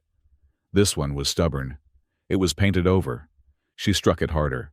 Her hands were shaking, but her aim was true. She was deconstructing the obstacle. When the third pin came out, the door was no longer attached to the frame on the hinge side. It was only held by the lock and the screws on the other side. Emily gripped the door by the hinge side and pulled. The wood groaned. The screws Julian had driven in acted as a pivot point now, but the leverage was on her side. She put her foot against the frame and pulled with everything she had. With a loud crack, the door pivoted away from the frame, creating a gap wide enough for a person to squeeze through. "Yes!" Marcus shouted, punching the air. Emily squeezed through the gap. She grabbed her purse and her car keys from the hook in the hallway. She did not look back. She ran out of that apartment as if the building were on fire. "She is out," I said, letting out a breath I had been holding for 10 minutes. "She is safe." "Where is she going?" Marcus asked. "She is coming here," I said. "She knows where to find safety." While Emily was fleeing the scene of her imprisonment, Julian was arriving at his destination. I switched the monitor to the external cameras of the warehouse. Julian's car skidded to a halt in front of the gate. He jumped out, leaving the engine running. He fumbled with the padlock on the gate using the key I had left him. It clicked open. He threw the gate wide and drove his car inside the yard, parking right in front of the main building. He got out, carrying his duffel bag. He looked at the rusted steel door of the warehouse. He pulled out the brass keys again. He tried one in the lock. It did not turn. He tried another. Nothing. He stepped back, confused. He tried them again, jiggling the handle, cursing. "Wrong key, Julian," I murmured. "Those keys are for a storage locker I sold in 1995. He realized the deception. He threw the keys into the dirt. He reached into his duffel bag and pulled out the angle grinder. The whine of the motor starting up cut through the audio feed. Sparks flew as he touched the grinding wheel to the padlock hasp. He was committing a felony. He was breaking and entering with burglary tools. He was hunting for assets that did not belong to him. "We have him," Marcus said quietly. "That is the act." "Let him get inside," I said. "I want him to see what is waiting for him." 40 minutes later, the doorbell rang at Marcus's house. I ran upstairs. I opened the door. Emily stood there. She looked like a ghost. Her hair was matted. Her right eye was swollen and turning purple. Her wrist was wrapped in a makeshift bandage. She was trembling so violently that her teeth were chattering. "Dad," she whispered, staring at me. "But the hospital, the heart attack." "I am fine, sweetheart," I said, opening my arms. "I am absolutely fine." She collapsed into me. I held her, feeling the fragility of her frame, the sharpness of her shoulder blades. She smelled of fear and sweat, but underneath that she felt solid. She was alive. "I do not understand," she sobbed into my chest. "You said you were dying." Julian said. "He said he was going to New York." "Come inside," I said gently. "I have something to show you." I led her downstairs to the control room. When we walked in, Marcus stood up and offered her his chair. Emily looked at the wall of monitors. She saw the multiple angles of her own apartment. She saw the interior of my house. And then she saw the large central screen showing the exterior of the warehouse, where sparks were flying in the darkness as Julian cut through the steel door. "What is this?" she asked, her voice trembling. "Dad, what is happening?" "I have been watching him, Emily," I said, my voice steady and low. "For 3 months. I have watched him steal from you. I have watched him isolate you. I have listened to him threaten you." I walked to the keyboard and pulled up a file. "And last night I listened to him plan to kill us." I played the audio recording of the phone call to the cleaner. "Industrial accident. Old chemicals catch fire. Tragic loss." Emily listened. Her hand went to her mouth. Her eyes went wide, staring at the screen where the man she had married. The man she had tried to save was currently cutting his way into a building he intended to burn down with her father inside. He was going to kill you," she whispered. "He was going to kill both of us," I corrected her. "He needs the money, Emily. He owes $75,000 to dangerous people.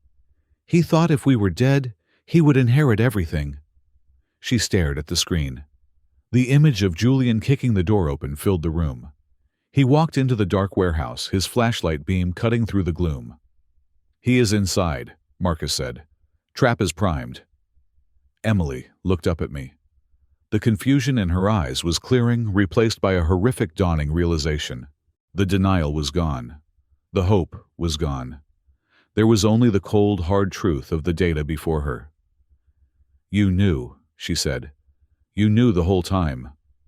"I suspected," I said. Then I verified. Then I prepared. "Why didn't you tell me?" she asked, a tear tracking through the dirt on her cheek. "Because you were the load-bearing wall, Emily," I said softly. "If I had removed you before the supports were in place, the whole house would have come down on top of you. I needed you to see it. I needed you to be safe when the demolition started." On the screen, Julian had disappeared into the depths of the warehouse. He was moving toward the inner sanctum, toward the steel door that guarded the server room. He was walking into a box that I had designed specifically to hold him. "What happens now?" Emily asked, her voice hardening. I looked at the screen. I looked at the time. "Now," I said, "we close the door." The interior of the warehouse in Section 4 is not designed for human comfort. It is designed for preservation and security. When Julian Vance stepped across the threshold, cutting through the heavy gloom with the beam of his flashlight, he was not entering a storage unit. He was entering a machine. And like any complex machine, it had no patience for foreign objects. From our vantage point in the control room, miles away, the high-definition feed showed every bead of sweat on his forehead. Emily sat next to me, her hands gripping the armrests of Marcus's chair, her eyes wide and unblinking. She was watching her husband, the man who had promised to protect her, move, with the frantic, jerky energy of a looting invader. The first thing Julian encountered was the buffer zone. I had described this place to him as a chaotic jumble of antiques and hazardous materials. I had lied. The first 2,000 square feet of the facility were a deliberate maze of surplus construction materials. Pallets of cinder blocks, stacked 12 feet high, created narrow, claustrophobic corridors. Spools of steel cable thick as a man's arm were arranged to block line of sight. Julian expected to see a 19th century printing press or a vintage steam engine immediately. Instead, he saw gray dust and concrete. "Where is it?" we heard him mutter over the audio feed. His voice echoed strangely. "Where is the junk?" He moved deeper, kicking a bucket of bolts out of his way. The sound rattled sharply, bouncing off the hard surfaces. He checked his watch. He was on a timeline. He likely had the cleaners on standby, waiting for his signal to come and burn the place down. He reached the secondary perimeter. This was a chain-link fence that separated the buffer zone from the restoration workshop. It was secured with a heavy-duty padlock. Julian pulled out the brass keys. I had given him the decoy keys. He tried one. It jammed. He tried another. He cursed a raw, ugly sound. He threw the keys against the concrete floor. "Lying old man," he hissed. He reached into his duffel bag and pulled out a pair of bolt cutters. They were brand new, likely purchased with the last of the credit limit on a card in my daughter's name. He clamped the jaws around the shackle of the lock. He strained his face, turning red, the veins in his neck bulging. With a loud snap, the metal sheared. The lock fell. He kicked the gate open and stormed into the workshop area. Here, he finally saw something that looked like value. My restoration projects were covered in tarps, but the shapes were unmistakable. Massive gears, brass fittings catching the light of his flashlight. He ran to the nearest one and ripped the tarp off. It was a lathe from 1910. Beautiful, heavy, and completely immovable without a forklift. Julian looked at it with disdain. He wasn't here for history. He was here for liquidity. He was looking for the cash, the gold, the bonds, the mythical fortune I had spun for him. He scanned the room, swinging the flashlight wildly. Then he saw it. At the far end of the workshop, framed by two steel I-beams, was the blast door. It stood out because it didn't look like part of a warehouse. It looked like the entrance to a bank vault. It was painted a matte industrial gray, featureless, except for a single biometric scanner panel, which I had deactivated and covered with a plate and a heavy rotating handle. Julian marched toward it. He was drawn to it like a moth to a bug zapper. In his mind, the complexity of the door equaled the value of what was behind it. "That is it," he whispered. "That is the retirement fund." He tried the handle. Locked. Obviously. He dropped the duffel bag and unzipped it fully. He took out the angle grinder and the industrial power drill. He plugged the grinder into a nearby wall outlet, one I had left active specifically for this purpose. "He is going to cut it," Emily said, her voice trembling. "Can he get through?" "It is hardened steel with a ceramic core," I explained, keeping my voice clinical. "He can cut it eventually, but he is going to regret trying." Julian fired up the angle grinder. The whine of the motor was high-pitched and aggressive. He touched the spinning disc to the door frame, aiming for the hinges. Screesh! The sound was indescribable. I had designed the workshop with a specific acoustic property. The walls were bare concrete, the ceiling was corrugated metal, and the floor was epoxy-sealed cement. There were no soft surfaces to absorb sound. No wood, no carpet, no insulation. When a high-frequency sound is introduced into that space, it doesn't just travel. It ricochets. It amplifies. It creates a standing wave of noise that assaults the eardrum like a physical blow. Julian recoiled, dropping the grinder. He clapped his hands over his ears. Even through our speakers with the volume turned down, it was unpleasant. For him, standing at the epicenter without ear protection, it must have felt like an ice pick being driven into his skull. "Passive defense," Marcus noted. "Acoustic amplification. Nice touch, Joe." Julian staggered back, shaking his head to clear the ringing. He looked at the door with hatred. He was in pain, but his desperation was stronger. The $75,000 he owed was a louder noise in his head than the grinder. He picked the tool up again.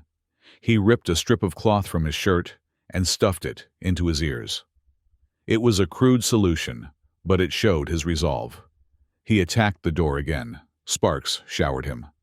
The smell of burning metal and ozone filled the air.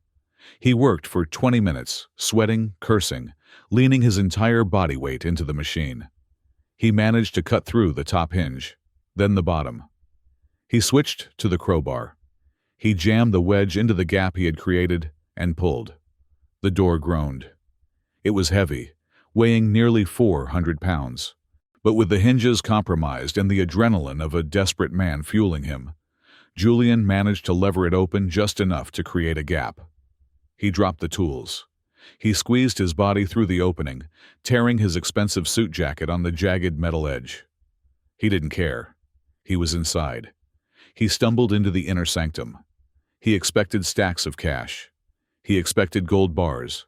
He expected boxes of bearer bonds. What he found was a room that looked like a clean room in a microprocessor factory. The air inside was 20 degrees cooler than the workshop. It was filtered dry and silent. The walls were lined with white acoustic foam, absorbing all the noise from the outside, creating a sudden jarring quiet. In the center of the room, sitting on a single minimalist metal desk, was a server rack. Next to the server was a large, high-resolution monitor. It was the only light source in the room, casting a ghostly blue glow. There were no shelves of antiques, no safes, no piles of money. Just the hum of the cooling fans and the glow of the screen. Julian stopped. He spun around, shining his flashlight into the corners. Empty. Empty. Empty. "No," he whispered. "No, no, no." He ran to the desk. He pulled open the drawers. Empty. He looked under the desk. Nothing. He stood up, breathing hard, his chest heaving. He looked at the monitor. I typed a command on my keyboard in the control room. On the screen in front of Julian, text began to scroll. "Welcome, Julian." Julian jumped back as if the screen had bitten him. He stared at the words. "You were looking for assets, but you failed to do your due diligence." "What is this?" Julian screamed at the empty room. "Where is the money, you old bastard?" I continued typing. "There is no money here. The warehouse is a trap. The only asset stored in this facility is evidence. Julian's eyes widened. He stepped closer to the screen. File 001, domestic abuse. File 002, financial fraud. File 003, extortion. File 004, conspiracy to commit murder. Then, I hit the playback key. The room filled with the sound of his own voice, recorded just 24 hours earlier. It needs to look like an accident. Maybe a fire. Tragic loss. Julian's face went pale. The color drained from him so completely, he looked like a corpse standing upright. He understood. Finally, the arrogance cracked, and the terrifying reality flooded in. He wasn't the hunter. He was the prey. He looked around wildly. He realized there were cameras. He spotted the small black lens in the corner of the ceiling. "You are watching me," he whispered. Then he screamed, "You are watching me." He grabbed the heavy metal keyboard from the desk and smashed it against the monitor. The screen shattered spiderwebbing into 1,000 cracks, but the image remained visible, distorted, and broken. System lockdown initiated. "You think this is funny?" Julian roared. He grabbed the server tower. He tried to rip the cables out. "I will burn it. I will burn it all down." He reached into his pocket and pulled out a lighter. He looked around for something flammable. But I had designed the room well. Concrete floor, metal desk, acoustic foam that was fire retardant. There was nothing to burn. He spun toward the door, the blast door he had just squeezed through. "I am leaving," he shouted. "And I am coming for you, Joseph. I am coming to your house and I am going to—" He froze. While he had been staring at the screen, while he had been smashing the monitor, a secondary mechanism had engaged. The blast door was damaged, yes. But the blast door was just the outer seal. 3 feet inside the room, a secondary barrier, a rolling shutter made of reinforced ballistic steel, similar to what you see on storefronts during a riot, but 3 times as thick, began to descend from the ceiling. It moved fast. Julian lunged for the exit. Clang. The shutter slammed down, hitting the floor with the weight of finality. It sealed perfectly into a groove in the concrete. Julian threw himself against it. He pounded on it with his fists. "Open it!" he screamed. "Open the door!" He ran back to the desk looking for a button, a switch, anything. But there was nothing. He was sealed in a 10 by 10-foot box, with nothing but a broken computer and the evidence of his own crimes. I leaned back in my chair. The adrenaline that had been fueling me for days began to ebb, leaving behind a deep, exhausting ache. "He is contained," I said quietly. Emily was crying silently. She wasn't looking at the screen anymore. She was looking at her hands. "He really did it," she whispered. "He really broke in. He really tried to destroy everything." "He did," I said. "And now he is safe. The police are already on their way, Emily. I called them the moment he cut the first lock." On the screen, Julian had stopped screaming. He sank to the floor, his back against the steel shutter. He put his head in his hands. He looked small, stripped of his lies, stripped of his expensive suits, now torn and dusty, stripped of his bravado. He was just a desperate man in a concrete box. But I wasn't done yet. I picked up the microphone. I pressed the button that broadcast to the speakers inside the inner sanctum. "Julian," I said. My voice was amplified, filling the small room surrounding him. He looked up, his eyes wild. "You asked me once about structural engineering," I said. "You asked me about the point of failure. You thought the failure point was me. You thought it was Emily. But you forgot the most basic rule of construction." Julian stared at the ceiling, listening to the voice of the man he tried to kill. "You cannot build a life on a foundation of lies," I told him. "Gravity always wins. And Julian, the police are 5 minutes away. I suggest you sit still. The ventilation in that room is designed for electronics, not for people. Oxygen is limited. If you keep screaming, you will pass out before they get there." It was a bluff. The ventilation was fine, but it worked. Julian slumped back against the wall, defeated. I took off the headset. I turned to my daughter and my friend. "It is over," I said. The structure held. Marcus let out a long breath. That was intense. I have never seen a takedown like that. "It wasn't a takedown," I said, standing up and stretching my stiff back. "It was a stress test." And he failed. We watched the feed for another 10 minutes. We saw the blue and red lights flash against the external cameras. We saw the officers swarm the yard, weapons drawn. We watched them approach the breech door. They would need the override code to open the shutter. A code only I had. "Come on," I said to Emily. "Let's go meet them. I think it is time you filed that restraining order." She stood up. She looked stronger now. The fear was still there, but the confusion was gone. She walked to the screen, looked at the image of her husband cowering in the corner of my trap, and touched the glass. "Goodbye, Julian," she whispered. Then she turned and walked out of the room, leaving the rubble of her marriage behind her. The room Julian Vance now occupied was constructed in 1998. I designed it myself during a period when I was consulting on high-security data centers for financial institutions. I built it to survive the apocalypse. The walls are 18 inches of reinforced concrete, laced with a conductive copper mesh. In the industry, we call this a Faraday cage. It is designed to block electromagnetic fields. This means that inside that box there is no cellular signal, no Wi-Fi, no radio waves. It is a dead zone. Julian pulled his phone out of his pocket. I watched on the surviving camera feed as he stared at the screen. No bars, no service. He shook the phone as if that would magically realign the satellites. He held it up to the ceiling. Nothing. He was cut off from his loan sharks, his cleaners, and his lies. He was alone with the physics of his confinement. He turned his attention back to the rolling steel shutter that had sealed him in. He picked up the crowbar he had brought with him.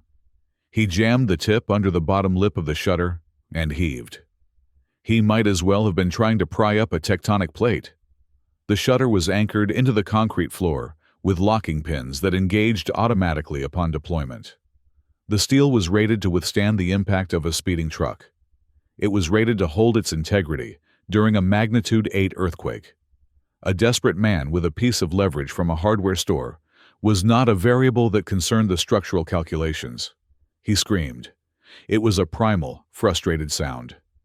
He swung the crowbar against the wall.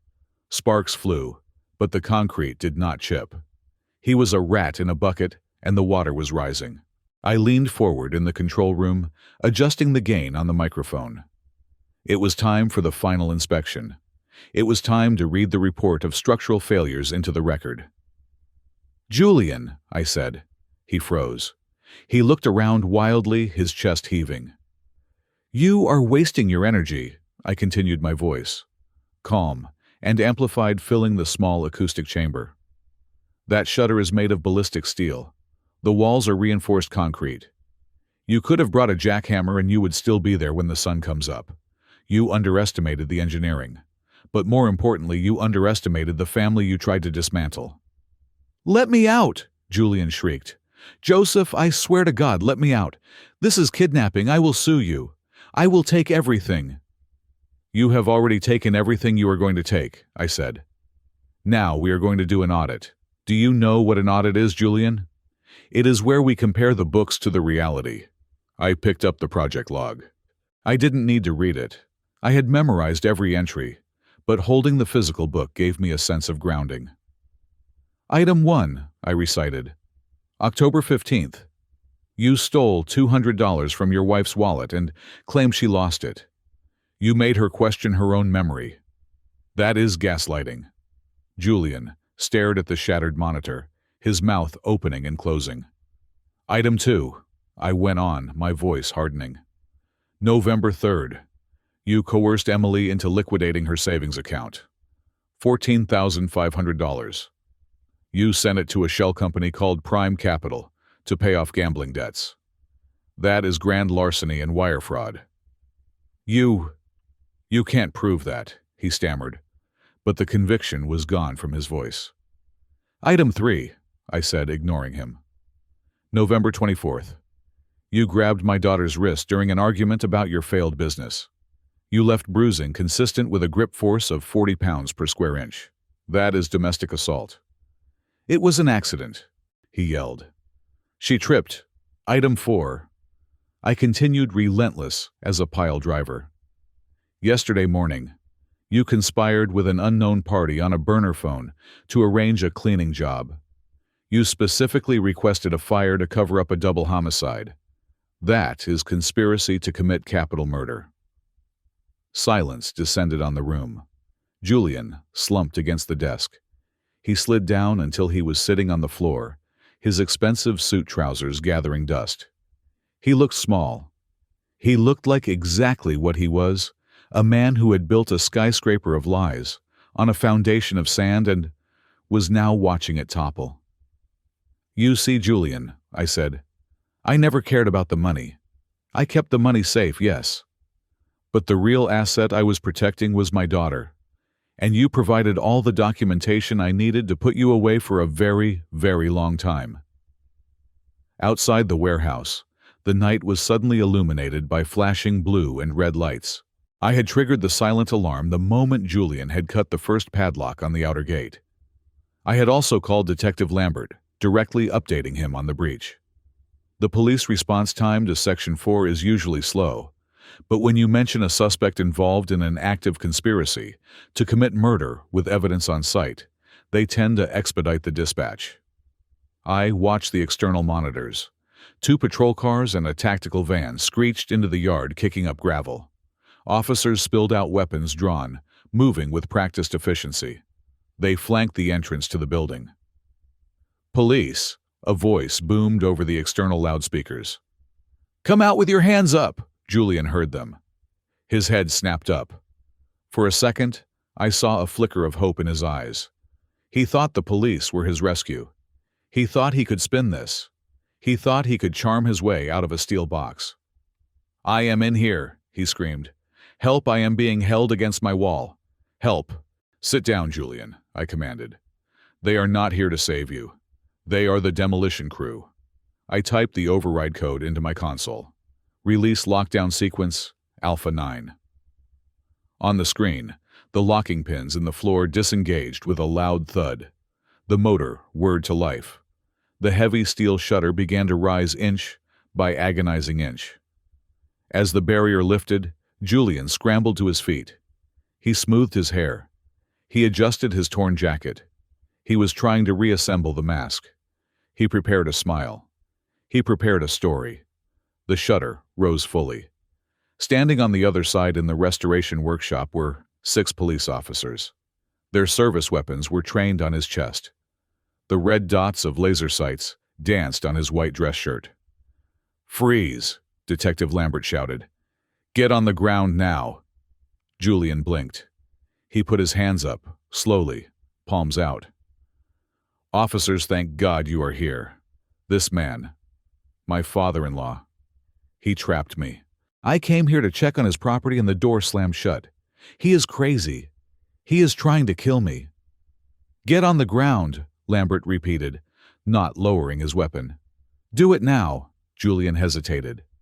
He looked at the officers, then he looked back at the shattered monitor where the list of his crimes had been displayed.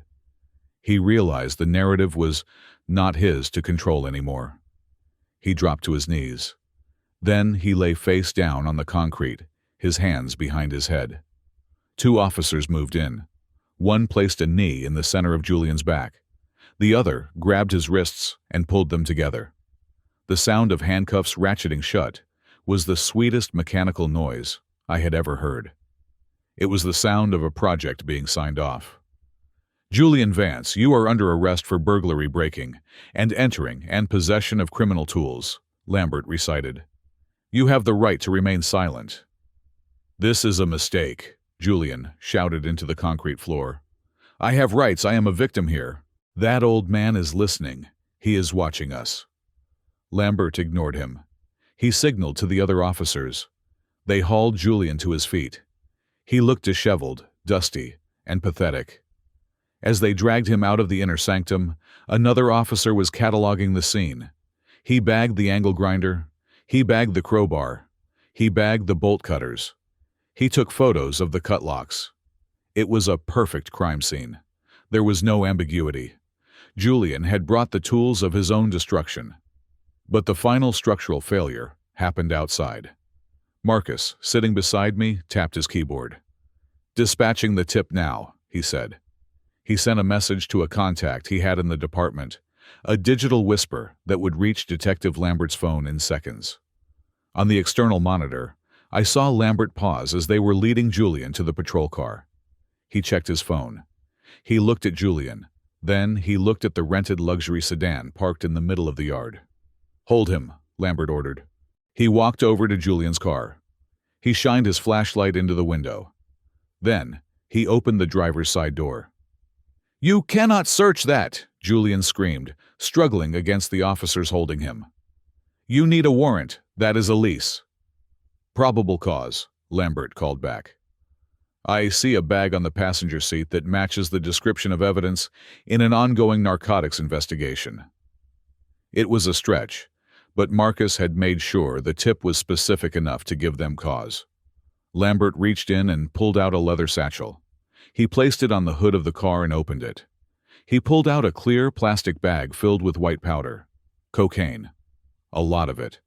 Enough to turn a possession charge into intent to distribute. Julian had been using it to fuel his manic episodes to keep the confidence high while his world collapsed. Then, Lambert pulled out a notebook. It was a small black ledger. He flipped through it. "Well, well," Lambert said, his voice carrying over the crisp night air. "Looks like we have a ledger here. Names, numbers, interest rates, loan shark contacts. This is going to be very interesting to the Organized Crime Division." Julian stopped struggling. He went limp. The fight went out of him like air, leaving a punctured tire. He knew. The burglary charge might have been fightable with a high-priced lawyer, but drugs, ties to organized crime, that was a hole too deep to climb out of. "No," Julian whimpered. "That is not mine. He planted it. The old man planted it." The officers shoved him into the back of the squad car. He ducked his head to avoid hitting the roof, a reflex of a man who was used to protecting himself, but it was too late. I watched through the camera lens as Julian pressed his face against the window of the patrol car. He looked directly at the camera mounted on the gate. He knew I was there. He knew I was watching. His face twisted into a mask of pure hatred. He screamed something, but the glass muted it. I could read his lips, though. "I will kill you." "Empty threats from a condemned building," I said to the screen. Emily stood up. She walked to the microphone. She pressed the button. Her hand was shaking, but her voice was strong. "Goodbye, Julian," she said. The audio broadcasted out into the yard. Julian heard it. He slammed his head against the window. He thrashed in the back seat like a trapped animal. The patrol car pulled away gravel, crunching under the tires. The red and blue lights faded into the distance, leaving the Section 4 warehouse silent and dark once again. I sat back in my chair. My body felt heavy, like I had just carried 1,000 pounds of cement up 10 flights of stairs. The adrenaline crash was coming, but underneath it was a profound sense of relief. The imposter had fallen. The facade had crumbled. The site was cleared. "We did it," Marcus said quietly. "He is gone." "He is not just gone," I said, rubbing my eyes. "He is dismantled. There is nothing left of him to come back." I looked at Emily. She was staring at the empty yard on the screen. She didn't look happy. You are never happy after a demolition. You are just relieved that the danger is gone. She looked sad, tired, and incredibly young.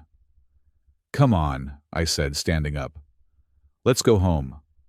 I have a feeling the police are going to want a statement in the morning." "Dad," Emily said. "Yeah, honey." "Did you really design that room to withstand an earthquake?" "Magnitude 8, I said. "And I designed this family to withstand a lot more than that." She managed a small, weak smile. It was the first real smile I had seen on her face in 6 months. It was structurally sound. It was a good place to start rebuilding. The legal system is usually a slow, grinding machine, much like an old rock crusher that jams if you feed it too much at once. But in the case of the Commonwealth versus Julian Vance, the machine ran with terrifying efficiency. It turns out that when you hand the district attorney a dossier containing 3 months of audio surveillance video footage of a break-in, a handwritten log of abuse, and a recorded conspiracy to commit murder, there is not much room for a defense strategy. The trial lasted 3 days. Julian's lawyer, a court-appointed public defender, who looked as exhausted as I felt, tried to argue entrapment. He tried to argue that the warehouse was an attractive nuisance, that I had baited Julian into committing a crime. The judge, a woman with eyes like flint, was not impressed. "Mr. Brown may have left the key," she said in her closing remarks. But he did not force the defendant to pick up a bolt cutter. He did not force the defendant to terrorize his wife. And he certainly did not force the defendant to conspire to burn 2 people alive. When the verdict was read, I watched Julian's back. He was sitting at the defense table, slumped over. The arrogance was gone. The expensive suits were gone, replaced by an ill-fitting county orange jumpsuit that washed out his complexion. He looked like a building that had been condemned. Guilty on all counts. Attempted kidnapping, extortion, burglary, domestic battery, conspiracy to commit murder. The sentence was 20 years in a maximum security facility, without the possibility of parole, for at least 15. As the bailiffs led him away, Julian turned to look at the gallery. He scanned the faces, looking for someone, anyone, to offer him a sympathetic glance. He looked at Emily. Emily sat beside me, her hands clasped so tightly in her lap that her knuckles were white. She did not look away. She met his gaze. There was no love left in her eyes, but there was no fear either. There was only the dull, flat look of a demolition site after the dust has settled. Julian flinched, as if she had slapped him, then turned his head and vanished through the side door. The structural threat was removed. The debris was cleared. But now came the hardest part of any disaster recovery, assessing the damage to the remaining structure. The weeks following the trial were quiet. It was a heavy, suffocating silence. Emily moved back into her old room in my house. She slept a lot. When she was awake, she moved through the hallways like a ghost, startling at loud noises, flinching when the phone rang. She carried a load of guilt that no human being should have to bear. One Tuesday evening, I found her sitting on the back porch, staring at the dark outline of the oak trees. "I am so stupid, Dad," she whispered. She didn't look at me. "I am a smart woman. I have a degree. I manage complex projects. How did I let him do that to me? How did I not see the cracks?" I sat down beside her. "You didn't see the cracks because he plastered over them, Emily. And you were looking at the facade, not the foundation. That is what con artists do. They present a perfect elevation drawing while the basement is flooding." "I compromised everything," she said, her voice breaking. "I gave him my money. I gave him my self-respect. I almost got you killed. I feel like I have been condemned, like I am not safe to occupy anymore." "Stop," I said gently. "Do not talk about my daughter that way. You are not condemned. You just survived a seismic event. The building is still standing, Emily. Ideally, we just need to do some retrofitting." She looked at me, tears streaming down her face. "What do we do now? I have no money. I have no job. I quit because Julian told me to. I have nothing." "You have everything," I said. "You just do not know where it is stored." I stood up and offered her my hand. "Get your coat. We are going for a drive." "Where?" she asked. "Section 4, I said. "It is time you saw the rest of the warehouse." She hesitated. The warehouse was the site of the trauma. It was the trap. But she trusted me. She took my hand. The drive was silent. When we arrived at the industrial park, the night was clear. The gate, now repaired with a new, heavy-duty electronic lock, slid open smoothly. I parked the truck in front of the building. Emily looked at the steel door, the one Julian had damaged, which I had replaced with an even stronger reinforced panel. "I do not know if I can go in there," she said, her voice trembling. "You can," I said, "because the monster is not in there anymore. It is just a building, Emily, and buildings are just space waiting for a purpose." I unlocked the door. We walked through the buffer zone past the piles of cinder blocks and steel cables. We walked through the restoration workshop past the silent, hulking shapes of the antique machines. We reached the inner sanctum. The blast door was open. Emily walked into the room where Julian had been trapped. The broken monitor was gone. The desk was clean. The server rack hummed quietly in the corner. "This is it," she said, looking around the small, soundproofed room. "This is where it ended." "This is the airlock," I corrected her. "This is not the destination." I walked over to the far wall of the inner sanctum. To the naked eye, it looked like solid concrete covered in acoustic foam. But I knew the seams. I reached up and pressed a concealed release mechanism hidden behind a panel of foam. With a soft hydraulic hiss, a section of the wall 6 feet wide swung inward. Emily gasped. "Come on," I said. I led her through the opening. As we crossed the threshold, motion sensors triggered the lighting system. Banks of high-intensity LED lights flickered on overhead, flooding the space with a warm, clean glow, meant to mimic natural daylight. We were standing in a 2,000-square-foot open-plan studio. It was breathtaking. The floors were polished concrete. The walls were exposed brick cleaned and sealed.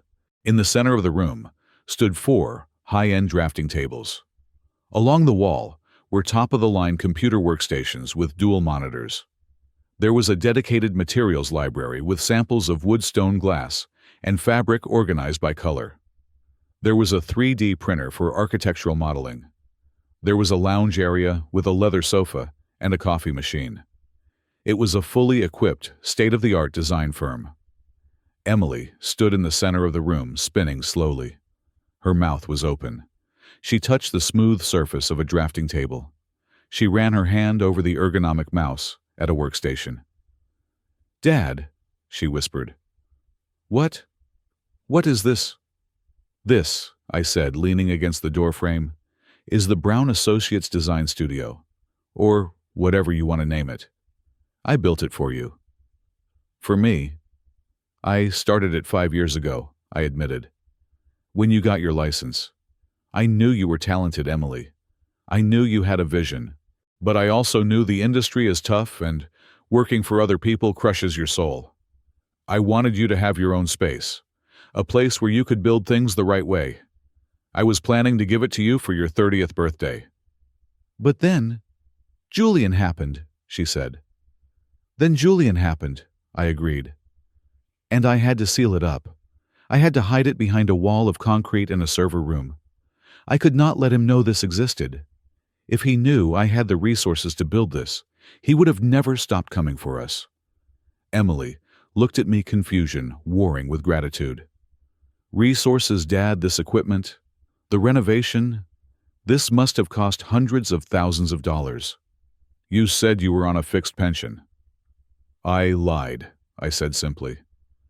"I am a structural engineer, Emily. I do not just stack bricks. I calculate risk. When I retired from Titan Core, I did not just leave with a gold watch. I held 7 patents for seismic dampening technologies.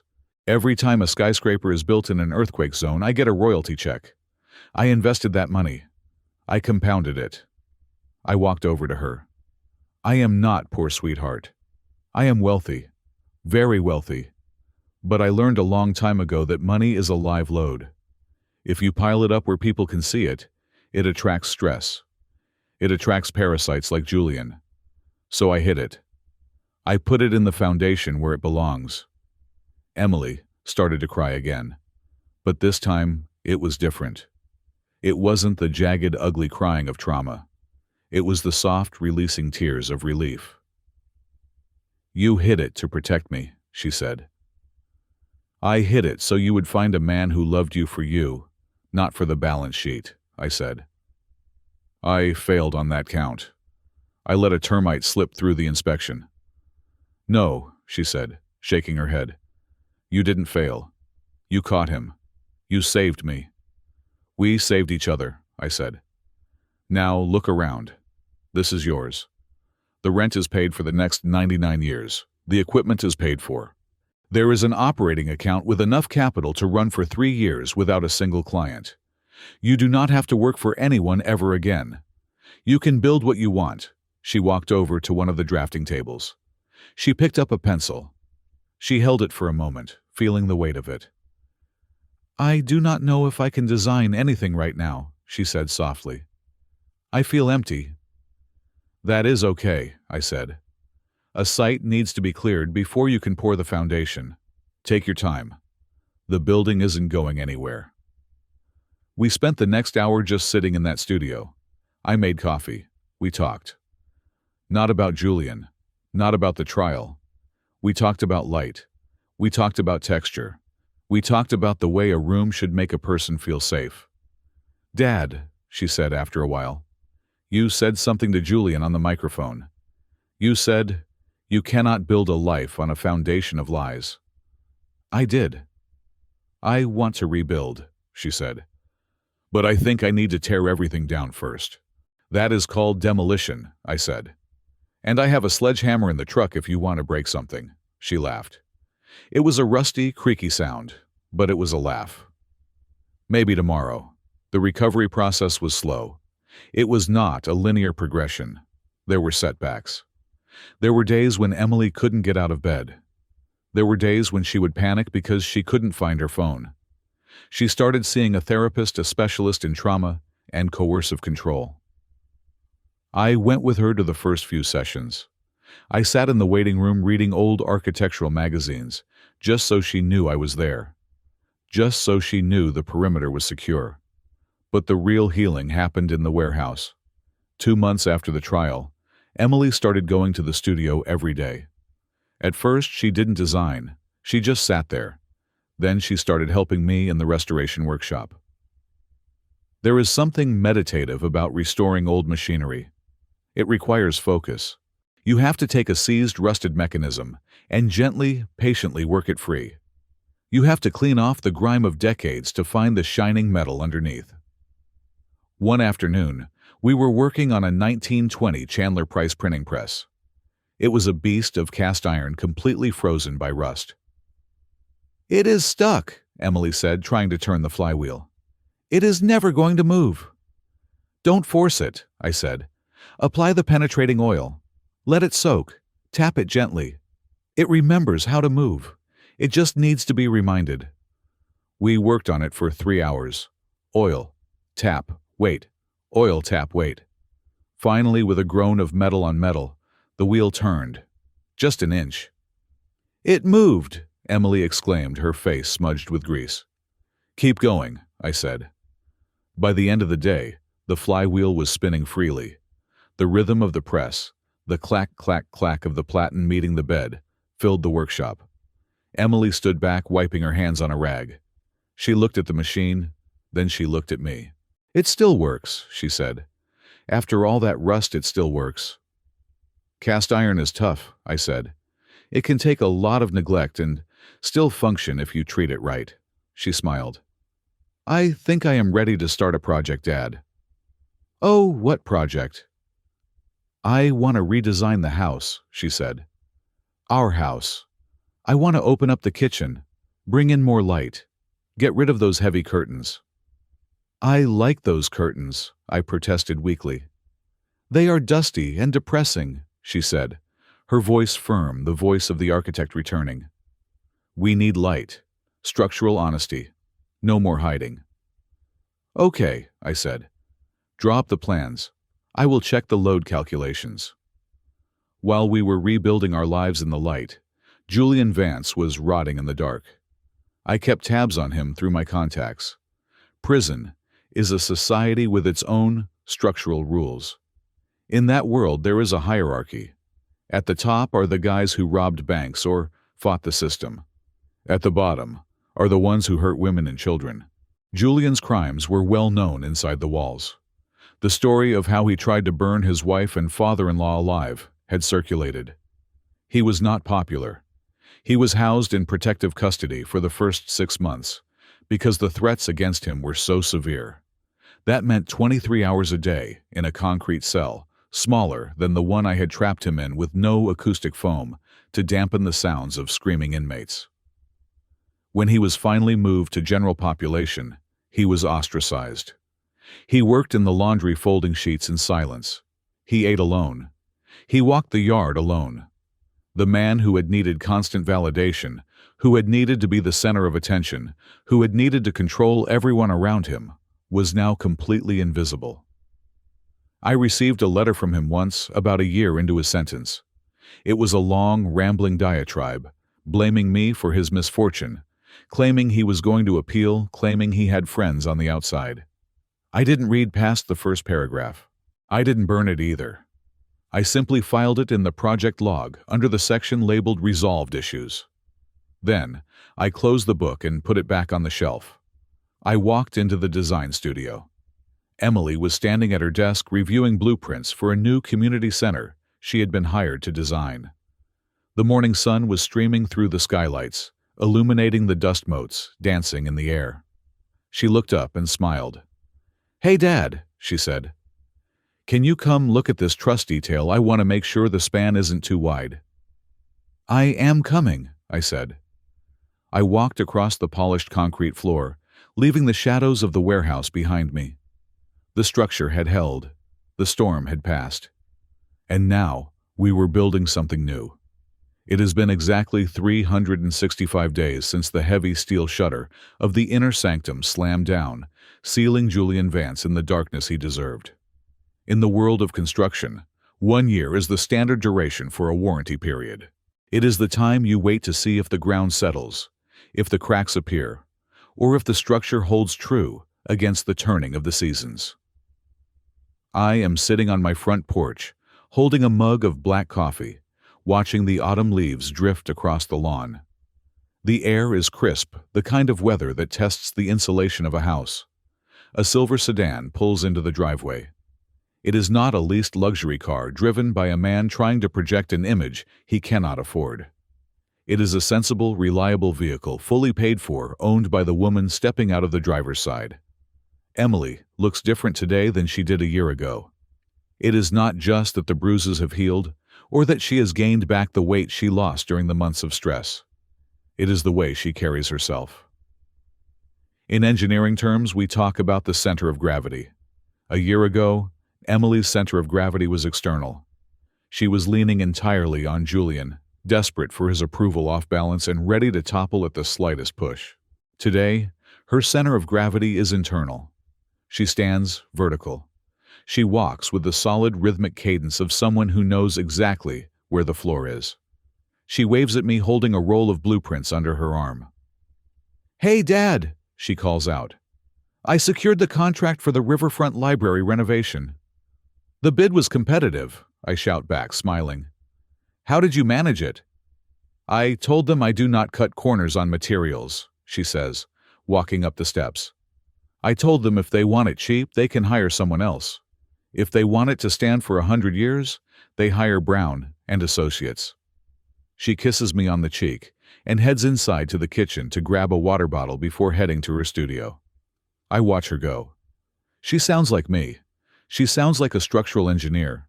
She has learned the most valuable lesson of all: quality is non-negotiable, and your value is not determined by the lowest bidder.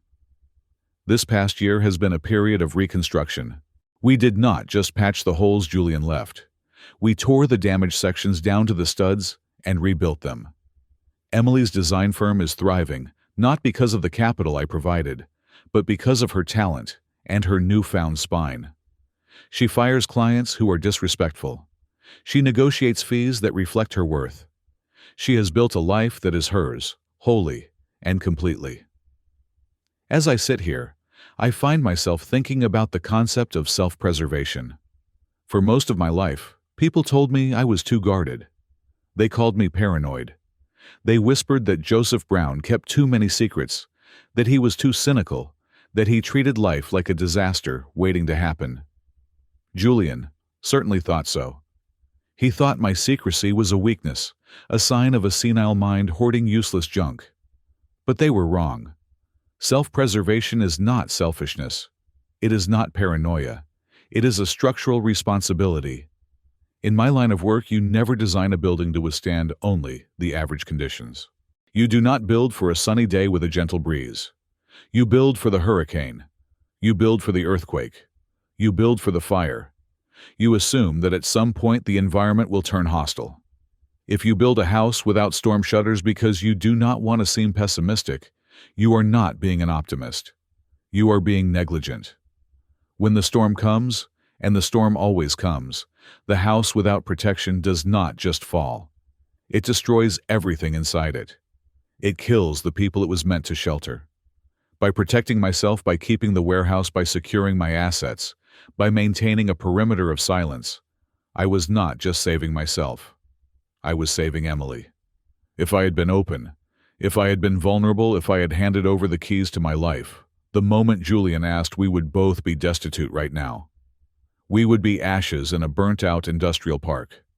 Because I preserved my own structure, I was able to be the shelter my daughter needed when her own roof collapsed. This is the lesson I want to leave with you. It is a lesson written in concrete and steel, but it applies to the human heart just as much. You cannot build a solid house on a hollow foundation. We live in a culture that romanticizes total surrender. We are told that love means giving everything. We are told that in a marriage or a partnership two become one, and there should be no secrets, no boundaries, no separate accounts. We are taught that to hold something back is a betrayal of intimacy. I am telling you that is a dangerous lie. Love is not a merger of assets. Love is a partnership of two independent structures. If you lean too heavily on another person, if you remove your own load-bearing walls to create a larger open space, you compromise the integrity of the whole system. When that person moves, or shakes, or leaves you collapse, you must keep a warehouse. I do not mean you need to rent a physical unit in an industrial district and fill it with antique machinery and servers. I mean you need a psychological warehouse. You need a space in your mind, in your soul, and yes, in your finances that belongs only to you. This warehouse is your reserve. It is your emergency generator. It is the place where you keep your sense of self, your core values, your survival instincts, and the resources you need to start over if everything burns down. It is the money in a separate account that no one else can touch. It is the skill set you keep sharp even when you don't need to work. It is the network of friends who know you as an individual, not just as half of a couple. It is the knowledge of who you are when no one else is watching. For me, the warehouse was literal. It was a place where I kept my legacy safe from predators. For Emily, her warehouse is now her studio, her talent, and the hard-won knowledge that she can survive betrayal. Do not let anyone, not a lover, not a spouse, not a parent, and certainly not a child, take the key to your warehouse. They will try. They will call you selfish. They will use words like trust and intimacy as weapons to pry the door open. They will say, "If you loved me, you would share everything." Do not believe them. A person who loves you respectfully will admire your strength. They will be glad that you are a fortress. They will sleep soundly, knowing that if they fall, you are strong enough to catch them. A person who demands you dismantle your defenses is not trying to love you. They are trying to conquer you. Julian did not want a partner. He wanted a host. He wanted to inhabit a structure he didn't build and consume it from the inside out. I look at the driveway again. Emily is coming back out of the house, heading to her car. She has a meeting with a contractor. She looks sharp, professional, formidable. "I will be back for dinner, Dad," she calls out. "I am making lasagna." "Do not burn it," I tease. "I have a timer," she laughs. "I learned from the best." She gets in her car and drives away. I am not worried about her anymore. She has reinforced her columns. She has installed the fire suppression system. She knows how to spot a crack in the facade. She is safe. I stand up and pick up my coffee mug. My hip aches a little. The damp weather gets into the joints, but I feel strong. I walk back into the house, closing the heavy front door behind me. The lock clicks with a satisfying solid sound. I walk into my study. It is a quiet room, lined with bookshelves smelling of old paper and lemon oil. On the desk sits a single object. It is the project log, the black, weather-resistant notebook where I chronicled the rise and fall of Julian Vance. I sit down at the desk and open it to the final page. The entry is dated today. I pick up my fountain pen. The ink is black permanent. I write a single line, structure stabilized. Occupancy permit granted. Project closed. I close the book. I run my hand over the cover one last time. It is heavy with the weight of the past year, heavy with the memory of fear and anger and eventual triumph. But it is just a record now. It is no longer a mission. I open the bottom drawer of my desk. Inside is a small steel safe box bolted to the frame. I place the notebook inside. I close the lid. I turn the key. I take the key off my ring. I do not throw it away. I do not destroy it. I walk over to the bookshelf and move a copy of a structural engineering manual. Behind it is a small, hollowed-out space in the wood paneling. I place the key inside and slide the book back into place. You never throw away the key. You just store it, because you never know when you might need to open the archives again. You never know when the wind will pick up, or the ground will shake, or a new termite will show up at your door with a winning smile and a hidden agenda. But if they do, I will be ready. And now, so is Emily. That is the beauty of a well-built structure. It remembers the storm and it stands taller because of it. Concrete never lies. Steel never betrays. And a father who keeps a watch over the foundation never sleeps. Thank you for listening to this story.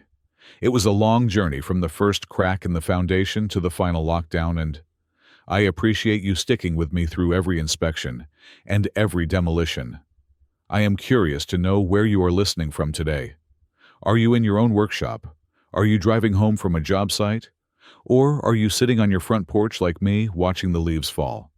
Please leave a comment below and let me know your location and your thoughts on Joseph's strategy. If you believe that self-preservation is a responsibility and not a sin, please subscribe to the Bittersweet Revenge channel. Hit the like button to show your support. And if you really want to help this story reach more people who might need to hear this warning, please press the hype button. Your support helps us keep building these stories brick by brick. I am Joseph Brown, and this has been my story. Stay safe, stay strong, and keep your keys secure.